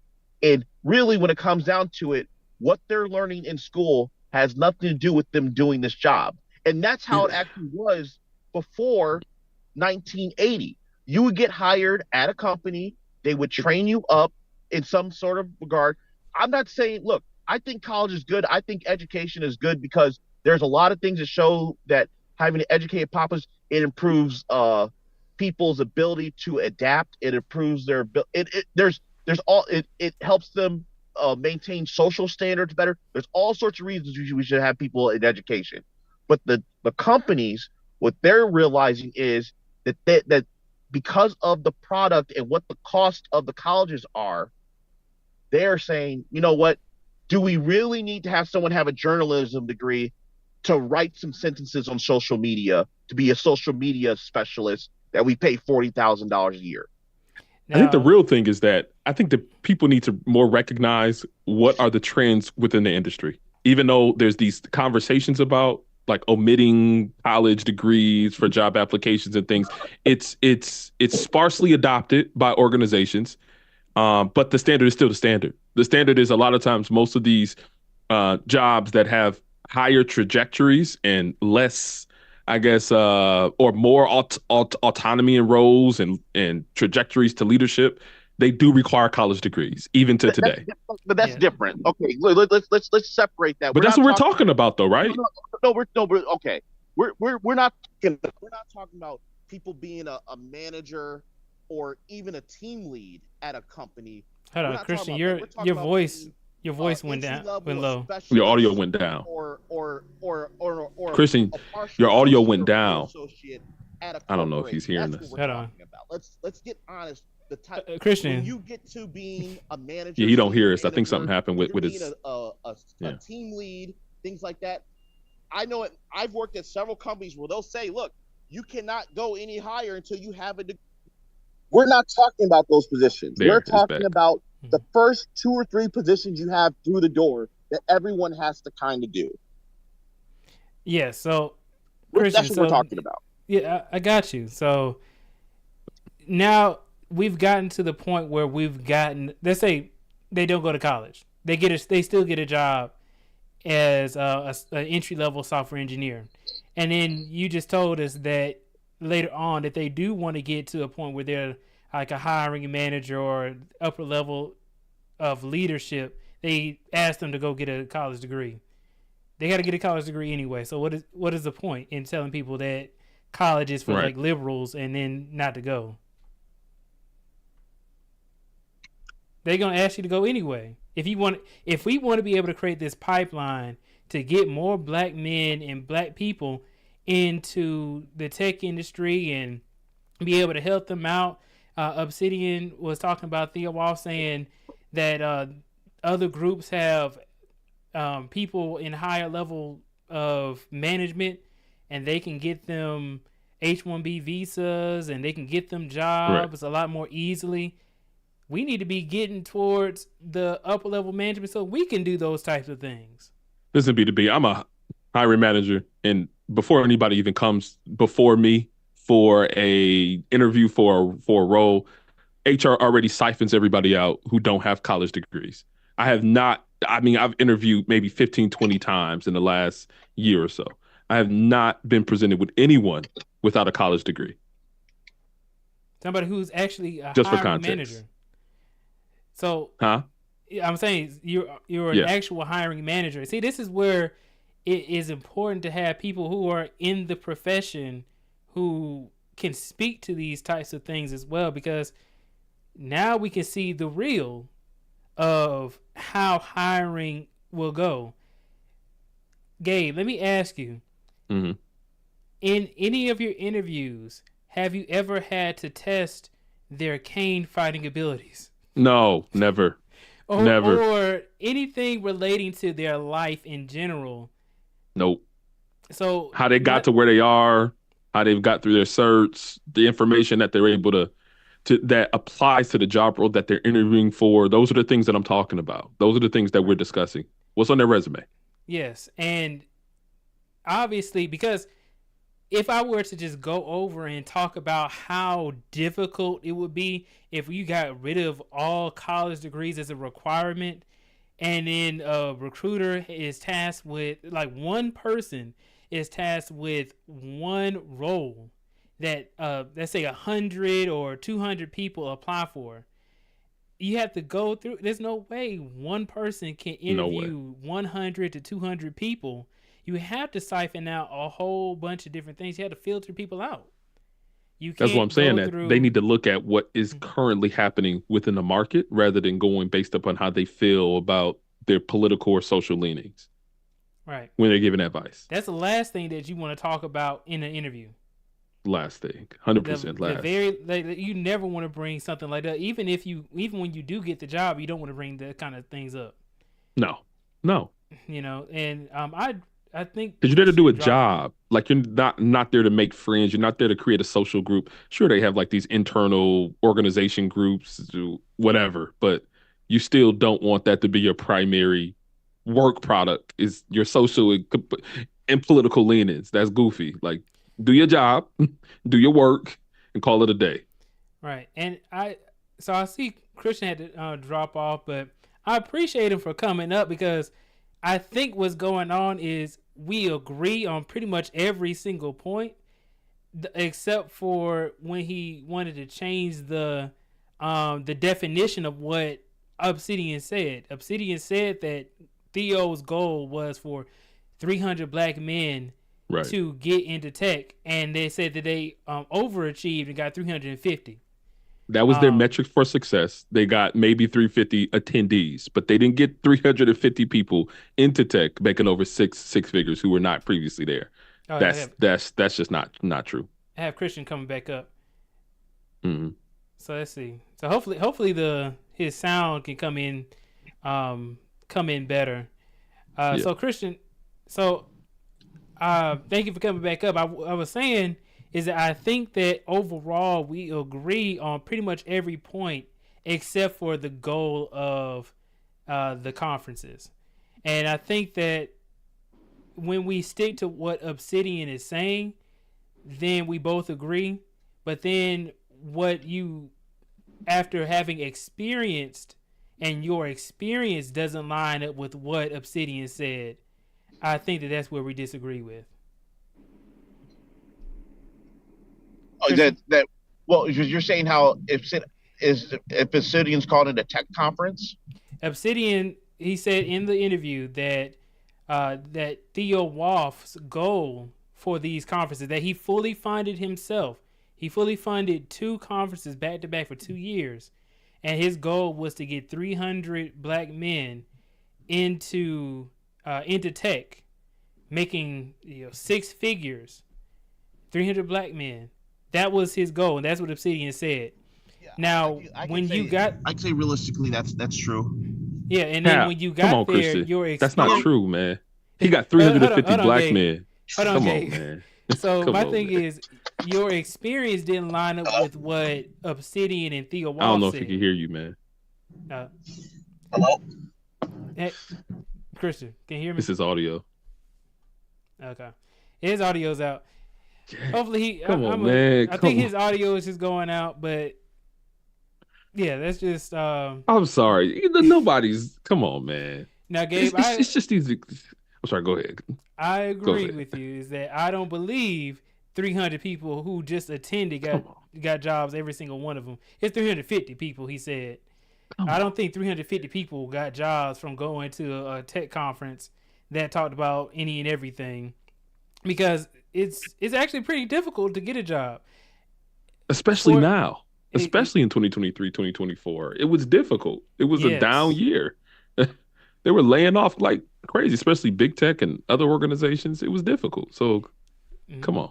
And what happened is, I guarantee you there's people who went to the conference, had no experience in tech, and they were just supporters of Obsidian or anybody else on YouTube or in the Manosphere who, they watch all the time. So they may have paid to go just because they were interested. Which is cool, but it doesn't hit that metric that they said. That metric of success, they did not hit that because they had 350 men there who had attended. If it's a social thing, cool, but let's not take it further than what the truth is. And the truth is that they did not get 350 black men without previous experience into tech making over 6 figures. Like, that's just not. All right. There's no proof of it either. There's just no proof. There's just no proof whatsoever.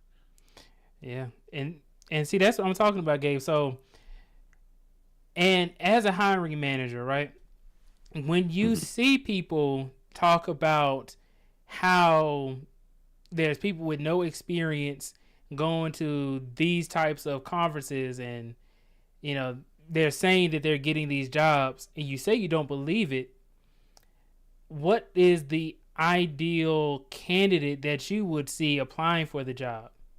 Like, what would be something that you would see in, like, maybe like a trend that you see in the people who actually get to your point, the interview process? I typically see 2 different categories of individuals. I see people who are almost fresh out of college or very early in their career. And then I also see career transitioners, people who are transitioning from a previous career where they might have had 5 to 10 years of experience in. And now they're transitioning into my field, which is cybersecurity. People who are just fresh, they'll have a bachelor's degree, right, in something, anything. They might have 1 or 2 certifications, typically in maybe a security plus. They might have some cloud certification, something along those lines. They'll have some projects that they've worked on. They might have attended some conferences, done some capture the flag events. They might be proficient in some type of programming language. and they are able to really, the major thing is that they're able to explain technical ideas simply. They're able to explain concepts within the field. People who are career transitioners, they might explain a bit more about where they've come from, right? In the transitionary, I guess, skills or transitory skills that they have from their previous industry. If they were in finance, if they were a CPA or something, they might have understanding of the fintech industry, and they might be able to understand, hey, these are things that you might want to protect within a financial organization or industry, right? So these are things that you'll typically see for people who are jumping into tech or jumping into cybersecurity, at least with my field. You aren't just seeing people who are fishermen, who are just like jumping in like, hey, I went to a conference, got a couple of certs, and now I'm in the field. You aren't seeing people who say like, hey, I learned a little bit about data science, or might learn about, I don't know, the database stuff that Sub-Zero teaches. Nothing against them, but you're not just seeing people with that skill set jumping right into tech. So that's just a little background there and from things that I've seen. Right, and Christian, I had to mute you right quick because you had a little background noise. I let you go up, but I got to ask this question to Gabe. Is so now that you've explained the type of person who has a higher chance of being able to get the position, what would you suggest people do in order to get to that point of, getting to the point where they can speak to the hiring manager like you and then being able to get the job? I think they should do two things. One, reverse engineer careers and profiles that you've seen on LinkedIn. If you're looking at, if you want to be a cybersecurity engineer or security engineer or software programmer or something, right? Look at somebody's profile who's already there for an organization that you might want to work for. Look at their credentials, look at their background, look at several people, compare and contrast, and at least get certain things that they have on their resume. Get those type of experiences and those backgrounds. And number two, network with people who are already in the field, right? Talk to people. Talk to individuals who are already working in the field. Talk to people about what their experiences are. And a lot of times you might even be able to get a role based upon your professional network. So I think those are two things that people can do to really start off. All right, I agree. And then I'm gonna ask Christian the same thing. Christian, can you unmute? Yeah, what's up? Sorry, my phone keeps on going in and out because of I'm getting phone calls. But what's up? Yeah, I got you. Quick question I have for you. So right now, I want to ask you, what would be your advice for people to get into the tech industry and then to be able to grow in their career to the point where they can get to leadership? All right, so first things first, I'm not in leadership. I'm an individual contributor. I'm at the highest level of individual contributor in my organization, and I can't go into leadership until I complete a couple of industry-based exams because of federal regulations and things like that. Okay. So that's first thing. I want to make that very clear. Now, in terms of what you can do, there's a lot of different ways. Like, for instance, my first job was on a help desk, and I was stuck on a help desk, and I wanted to get into doing data analysis and business analysis, and I taught myself SQL, okay? And then my dad had a background in software programming, so he taught me the basics of programming. And then I went to a community college, and I took one computer science course, and I took 2 accounting courses, and then I got a job. But I already had a bachelor's degree in political science and economics, so all I did was just supplement my undergraduate education with about 4 to 5 courses, plus I learned SQL on my own, and I landed an interview. And in the interview, they asked me, they wrote some stuff on a board, and they said, I want you to write the query that identifies this column. And I wrote the query, or they showed me a balance sheet, and they asked me questions about what went into the calculation of that particular field in the balance sheet. And I landed my first job, my first tech job. So there's so many ways to get there. And, now, of course, this was not at a Fortune 500 company. This wasn't at a big four consulting firm, right? There's a lot of different companies that you can land your first gig at.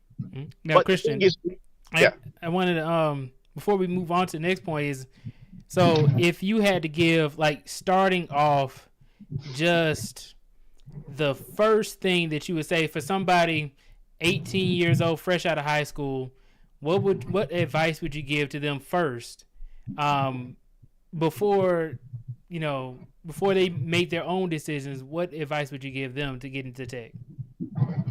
I would tell them take a first year computer science course to see if they're interested in doing it. That'd be the first thing I'd have them do. Okay. I mean that's what you do your first 2 years of college is you take courses to figure out your interests. And if you're interested in computer science, take your first year computer science courses or information science or whatever that might be, and see if that's a fit and that's something you want to do. All right. Now, Christian, I will bring this point up too, is that you see how that's just came straight off as genuine advice that pretty much anybody could agree with. And your first thing wasn't to check out somebody's course or go into community college and do this and that. It was just like, hey, you're starting off completely fresh out of high school. This is what you would do, is take an entry-level course in computer science. And you see how, we had that whole discussion about the value of a college degree. But now when we get down to it, we're saying, hey, maybe this might be the first thing you would want to try if you have the ability to. But we're saying someone who's 18 years old, and we're assuming they have no responsibilities, right, and they have time on their side. But if someone was 25 years old, and they said, hey, I'm interested in doing this, first thing I would do is probably point them to a very robust YouTube channel that has a lot of things about tech and see, is there something, because at that point you probably have some life experience, some work experience, and you maybe know what there's something a little bit kind of there that you can feed off of. So there's different things for different situations in that. I mean, there's different things for different situations. Like, so if you've been working in a warehouse and you want to get into tech, it makes sense for you to maybe go work for a logistics company.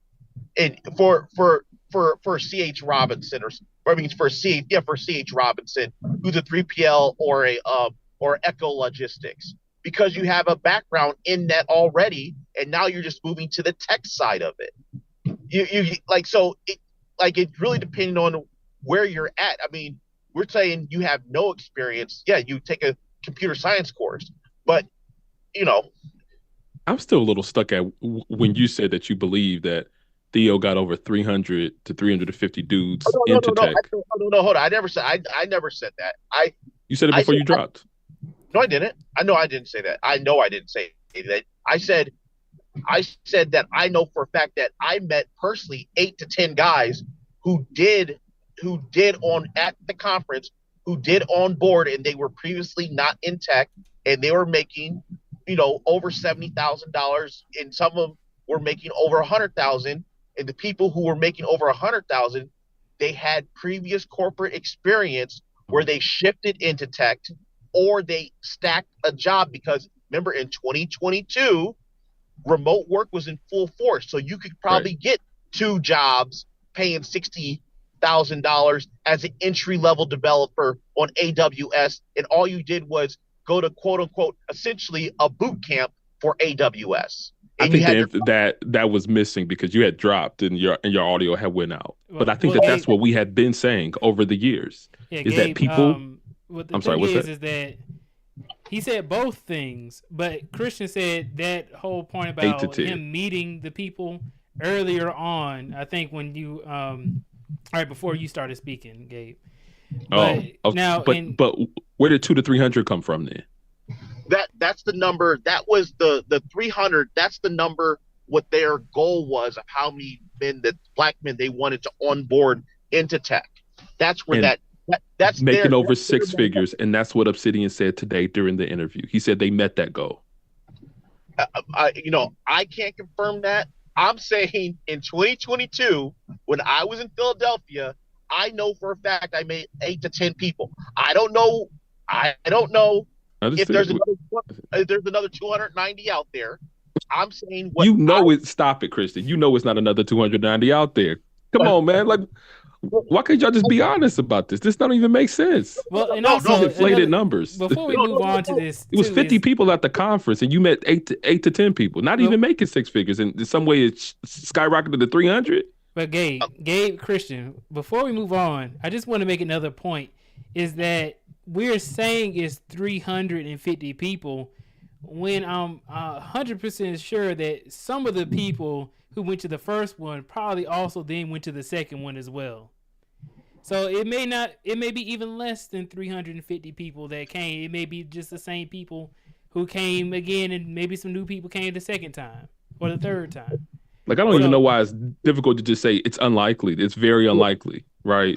This is the thing. Because the thing is, because I work in data, okay, what I am going to say is that based on what I know and what I've seen, this is what I can confirm. Now, if I'm not just going to say that someone is not telling the truth or I'm not going to get into trafficking in that, okay? So I'm not going to get into that. I'm not going to get into trafficking in disputing what someone said like that on a public platform. You know, the most I would say is, okay, can you please show me the data that tells you that? You get Gabe, you get where I'm going with this? No. I definitely understand what you're saying. You've given the most amount of data in comparison to anything that has come from them. You said you met 8 to 10 people, and they're like, "Yep, 300. That's where we at. Met the number. We're doing it. We're changing the black male financial pockets one conference at a time." And I'm just like, why do you have to use those metrics in order to prove that you're successful? If it's a social event that dudes are coming together, you all enjoy each other, no funny stuff, but you all enjoy each other's company. It's a closed off group. Like, it's cool, but like, it's not like this tech mecca that is changing black men from zero to heroes in tech at a $300 or a 300 person alarming rate. Like, it's just no data to support that. Speaking about data, and now I'll just pause there. Now, Christian, I want to say this too: is that I think that if like the people who went, I believe that some of the people may have obtained some value from it, right? And I think that that's where everything is kind of getting hung up on. Is I think that there is some value in talking about tech and maybe some other of the topics as well that some people may have internalized, right? So especially when you gave the example of talking about people's finances and saving up like $20,000 to $30,000, I think that's valuable information as well. But what we're trying to hone in on is how it lacks focus for what the goal was that they said it was. And I think we can agree that if it's a tech conference talking about all these other things will dilute the focus and the goal. I understand and I appreciate you for coming up and telling us about your experience at the conference and how you met 100%. These people, because this is something that we weren't able to get from all the videos I saw on the conference. Well, I think one thing is, and this just, again, no one has said this to me, just me looking at it from afar and looking at it objectively. If they called it the black male finishing school, right, that wouldn't probably go over well, right? Let's get real. There's a marketing aspect to this too, right? There's a marketing aspect to this, but really, my impression at the conference is this is supposed to be a finishing school for black males, and these are men who previously have not either had access to someone or people who can get them down this path, and the money through tech is simply a tool, because any career or skill is simply a tool to leverage to do something else, right? And Christian, I have another question right quick. And when you say it's a finishing school, what age of the people did you see, like, generally, right? Like a general assessment of what age do you think that the audience was when at the conference that you went to? Okay, so there guys in their 40s or 50s? Yes, there were. I would say the primary density was probably guys like 35 to 45. I would say 25 to 40 was the primary density. Okay. Yeah. So grown adults. People older than me. Yeah, because I mean, let's be honest. Who can afford to fly cross country, take 2-3 days off work, right? Sit somewhere. I mean, it is a self-selection bias, right? So again, these are not guys sitting on the park. Again, this is not for. I had a conversation with a YouTuber actually a couple of weeks ago, and he was like, why don't they attach Nesby and this? I explained to him that this conference is not for someone who's getting an electrical engineering degree and they just need to get an AWS certification so they get a job. That's not the target audience. The target audience is, I'm working at Target and I've been a cashier between the ages of 25 and 40. And the audio went out again. He must have gotten another call. Yeah. So thanks for having me though, man. I'm gonna drop down, man. Yeah, Gabe. I appreciate it. I've been in Splunk all day, man. I don't even use Splunk regularly, and I'm in this dashboard like crazy right now. So yeah, Gabe. Before you drop down, I got a quick question for you. Yeah, what's up? Do you believe that the Manosphere is in decline right now? 100%, at least on YouTube.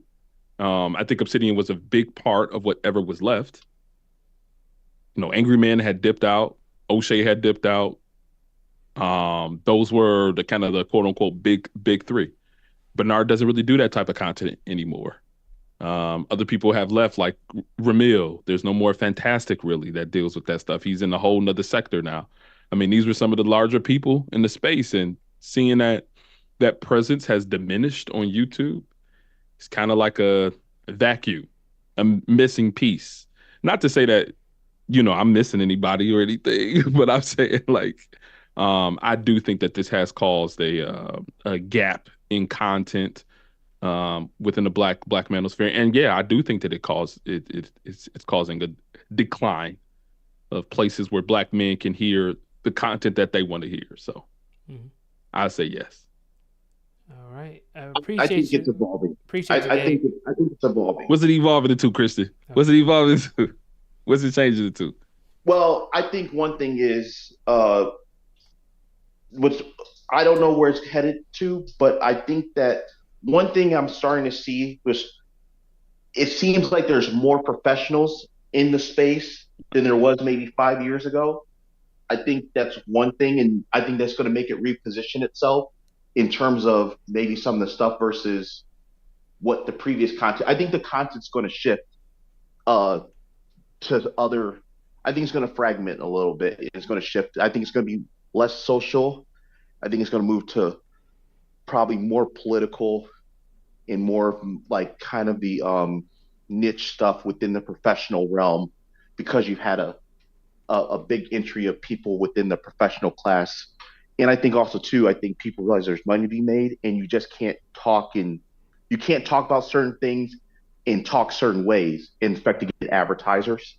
And people, if you have, look at someone like, he's not Manosphere directly, and I'm not, someone like a Pocket Watching with JT, because of how the Manosphere. No, he was here and he left. He got out of there. Go ahead.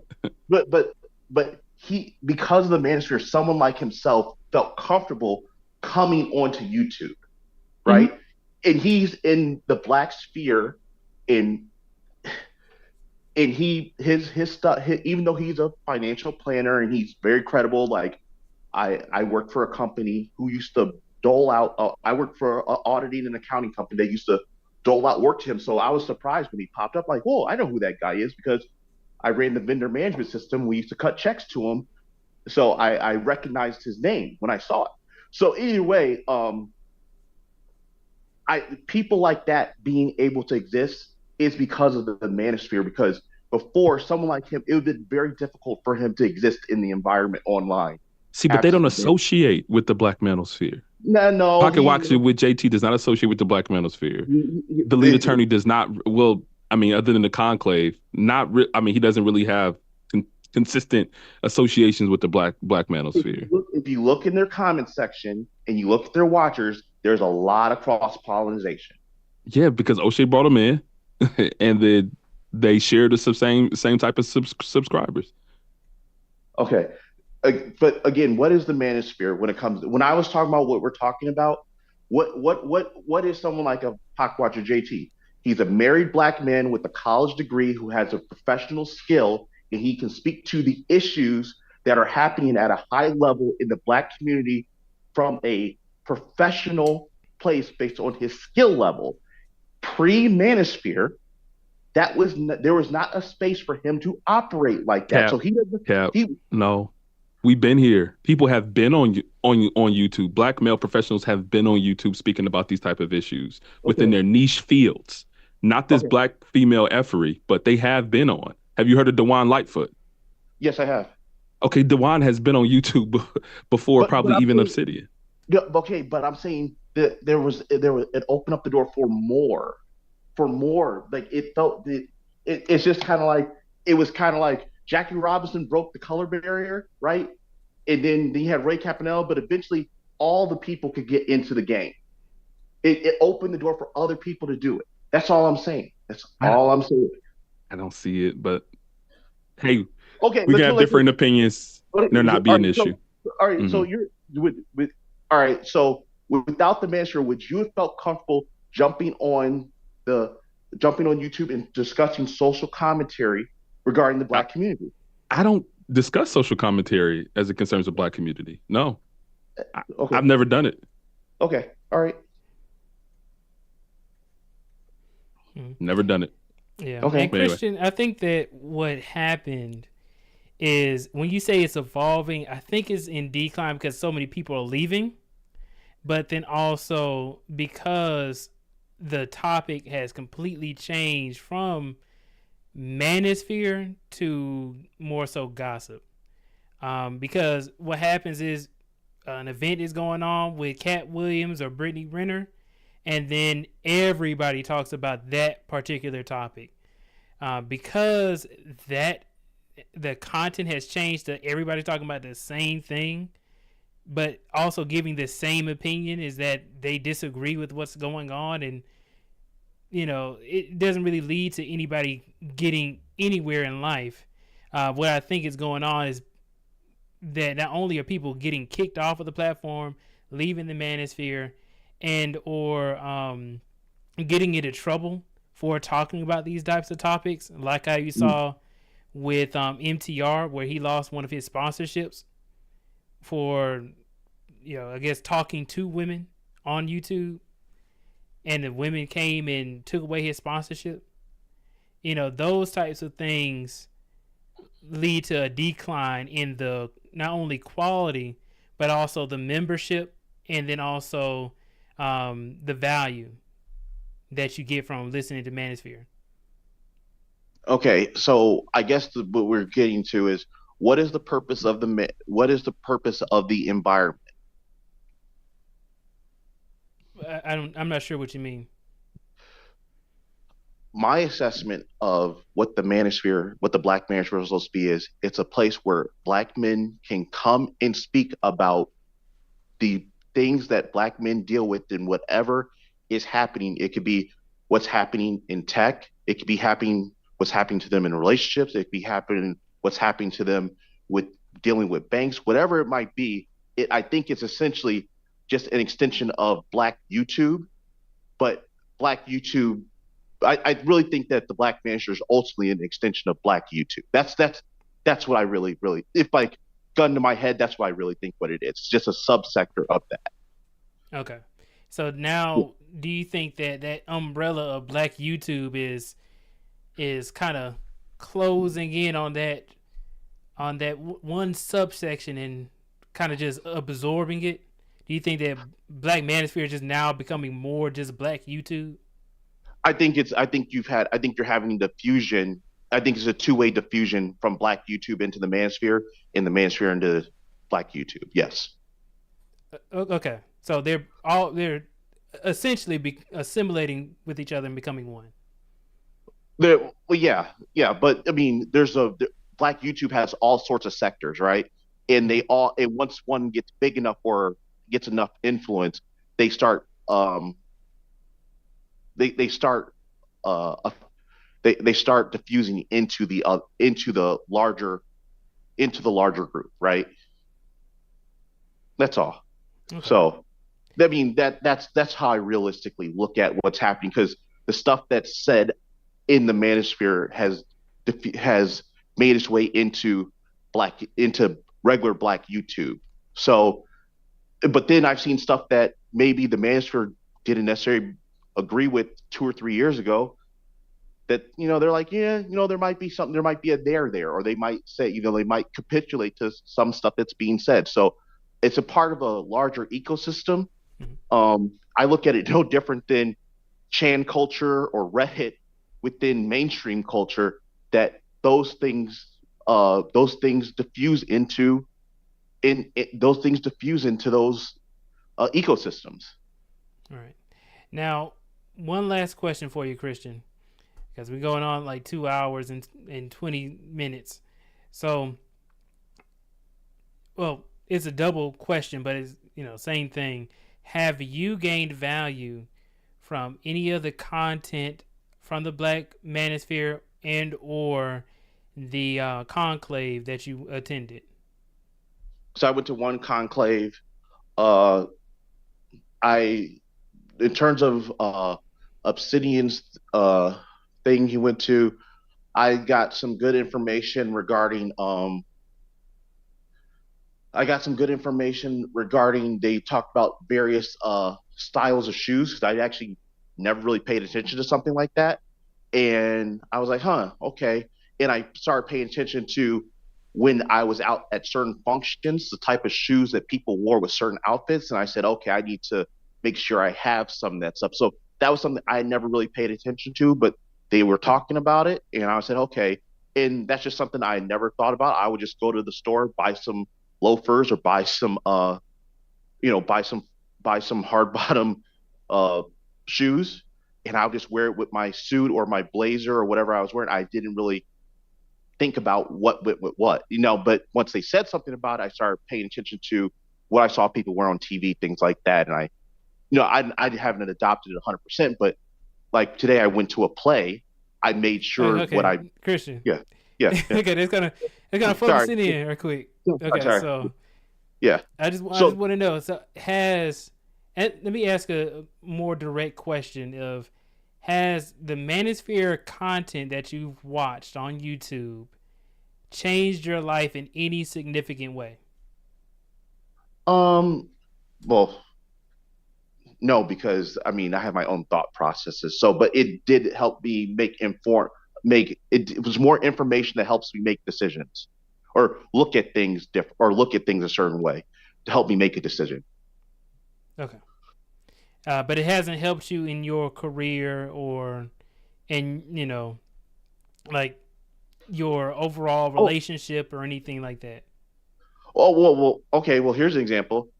Through Manosphere content, I got in touch with Orlando Minor, and I was in the middle of a renovation for a house, and I was about to have an inspection. I wasn't sure what I was supposed to do with something, and I spent $150 with Orlando Minor, and we game planned how to handle the inspection situation, and it saved me like $200,000. Yeah, shout out to Orlando Minor. I don't think he's Manosphere, but I understand that because you have watched Manosphere content, you kind of got introduced to him through maybe his interview with Pocket Watch with JT and or O'Shea Duke Jackson. Am I right about that? Yeah. Yep.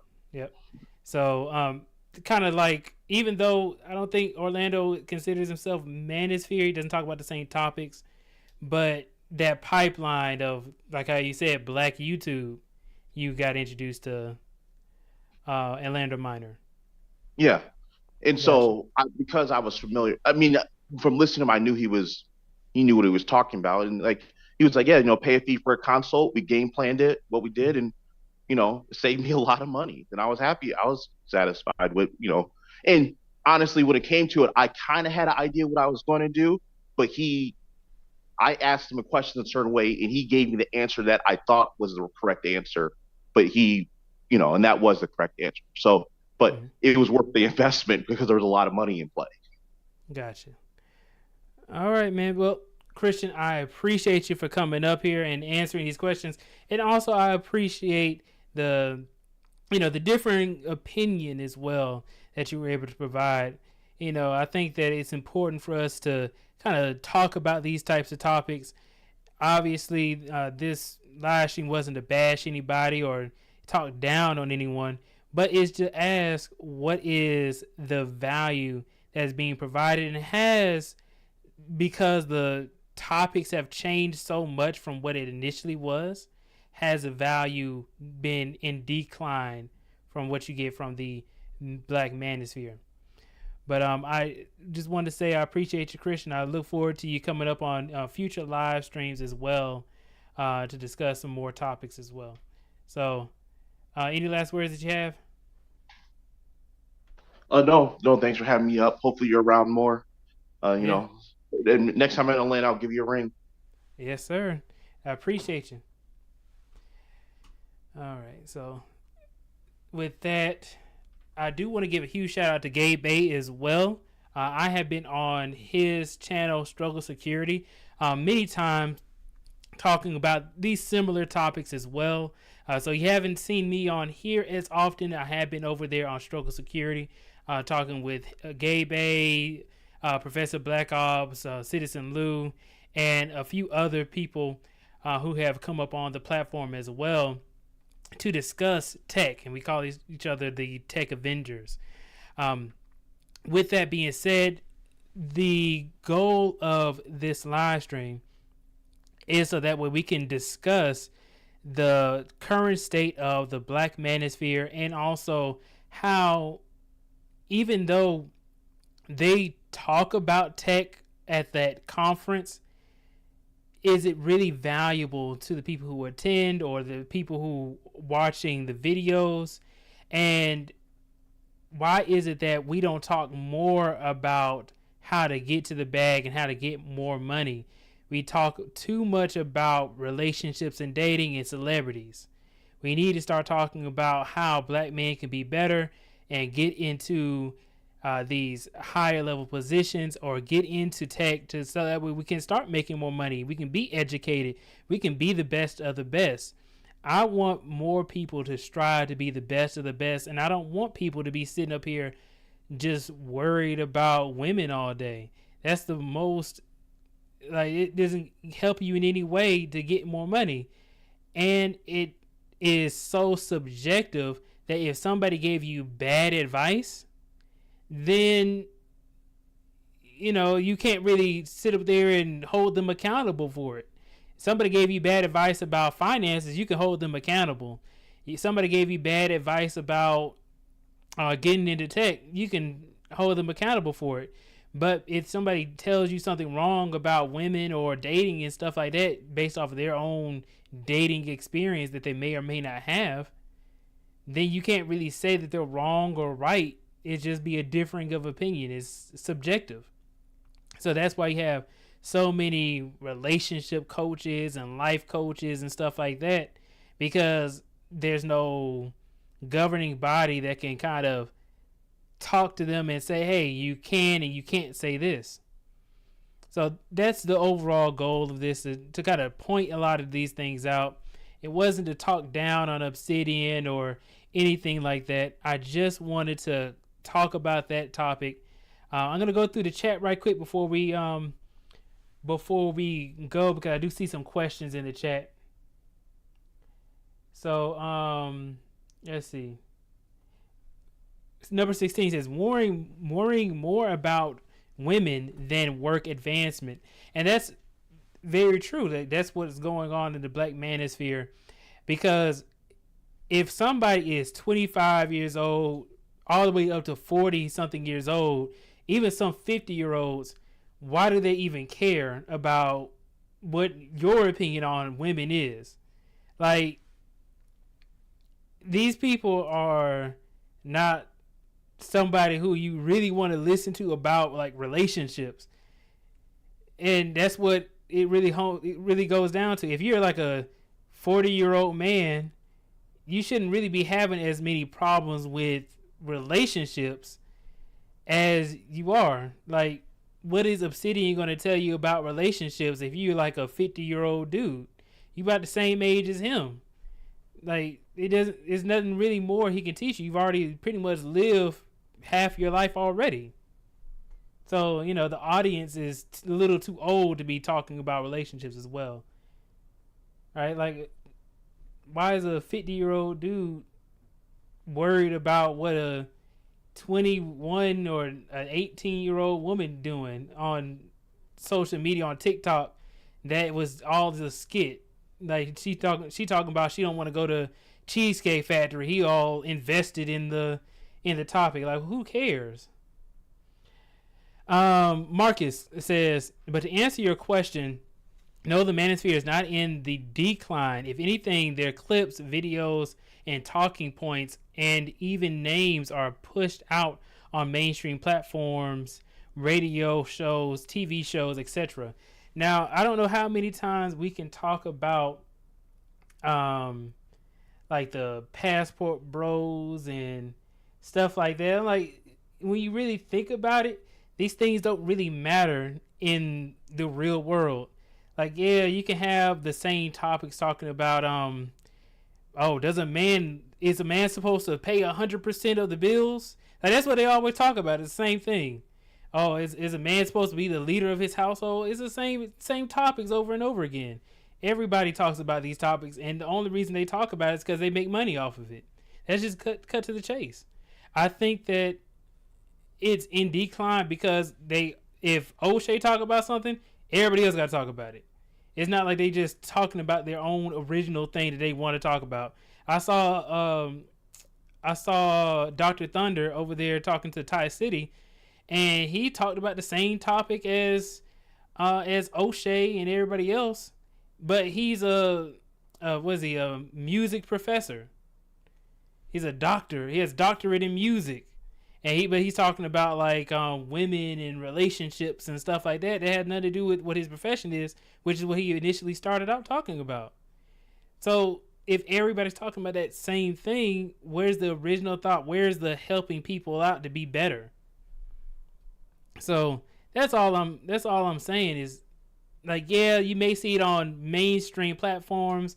You know, like Kevin Samuels for sure was on mainstream platforms, and I'm seeing well, she's not Manosphere. I was gonna say Princella. I saw her on a mainstream platform the other day, but it's not really Manosphere. It's kind of like Manosphere adjacent, I guess. But yeah, need to talk about retirement relationships, and then Arca says that's a lie. BTB, clearly you haven't heard these types of discussions through people relationships, so that's wrong. I don't know how that's a lie. We all talk about these same topics over and over again. You go on Shade Room, they talk about the same topic. You go on, whatever. They all talking about the same exact thing. So, let's move on.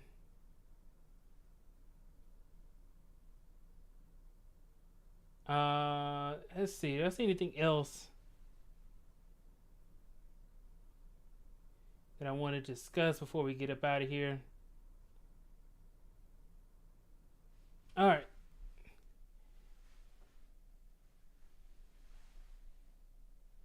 right. Last point. So Marcus comes back and he says, so by definition, the Manosphere is not on the decline. I think it is because a lot of people, well, it has to be because most of the people are leaving the Manosphere, and then also you have Obsidian getting taken down off of YouTube and going to Rumble because of him talking about the same topics he talks about. So that's why they're making that switch. It's on decline simply off of membership's value, and then also the actual topics it talks about. So that's my overall point. It's kind of hard to, I wish it could have came up. I know you had an issue with the Zoom call so that way I can kind of get a better sense of what, your overall message is. But yeah, I think that it's in decline because of those reasons. I mean, I'm not saying that it's dead. I'm not saying that there's nobody who considers themselves Manosphere anymore.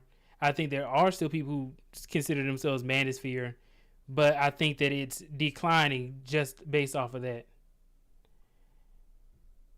All right. So I appreciate you all for tuning in. I'm about to go ahead and tune on out. I'm going to be coming up with some more live streams as well, so that way we can kind of talk about these topics that really matter, that can affect your life in a more positive way. I want to thank the people who came up on the platform and gave their opinions and their advice on how you can get into tech and grow within your career. I think that that's important for us, especially when we're talking about the pipeline of getting in more people into tech. Having more power when it comes to our own careers and our lives. And all those other types of topics, you can figure those things out on your own. Like if you already are 30, 40 years old, you probably already experienced life enough to be able to understand, dating and women and stuff like that. Simply because it's not like you have a whole bunch of 30 or 40-year-old guys who haven't experienced a woman. So just wanted to make that point. And I will see you all on the next video. I want to give a huge shout out to all the people who are watching the live stream right now, and also people who are watching the replay. Really do appreciate every single one of you guys. Please go ahead and check out BeforeTheBillions.com so that way you can join the Discord and then also the emailing list as well to gain some more content talking about tech and other things relating to tech as well. And with that being said, I will see you all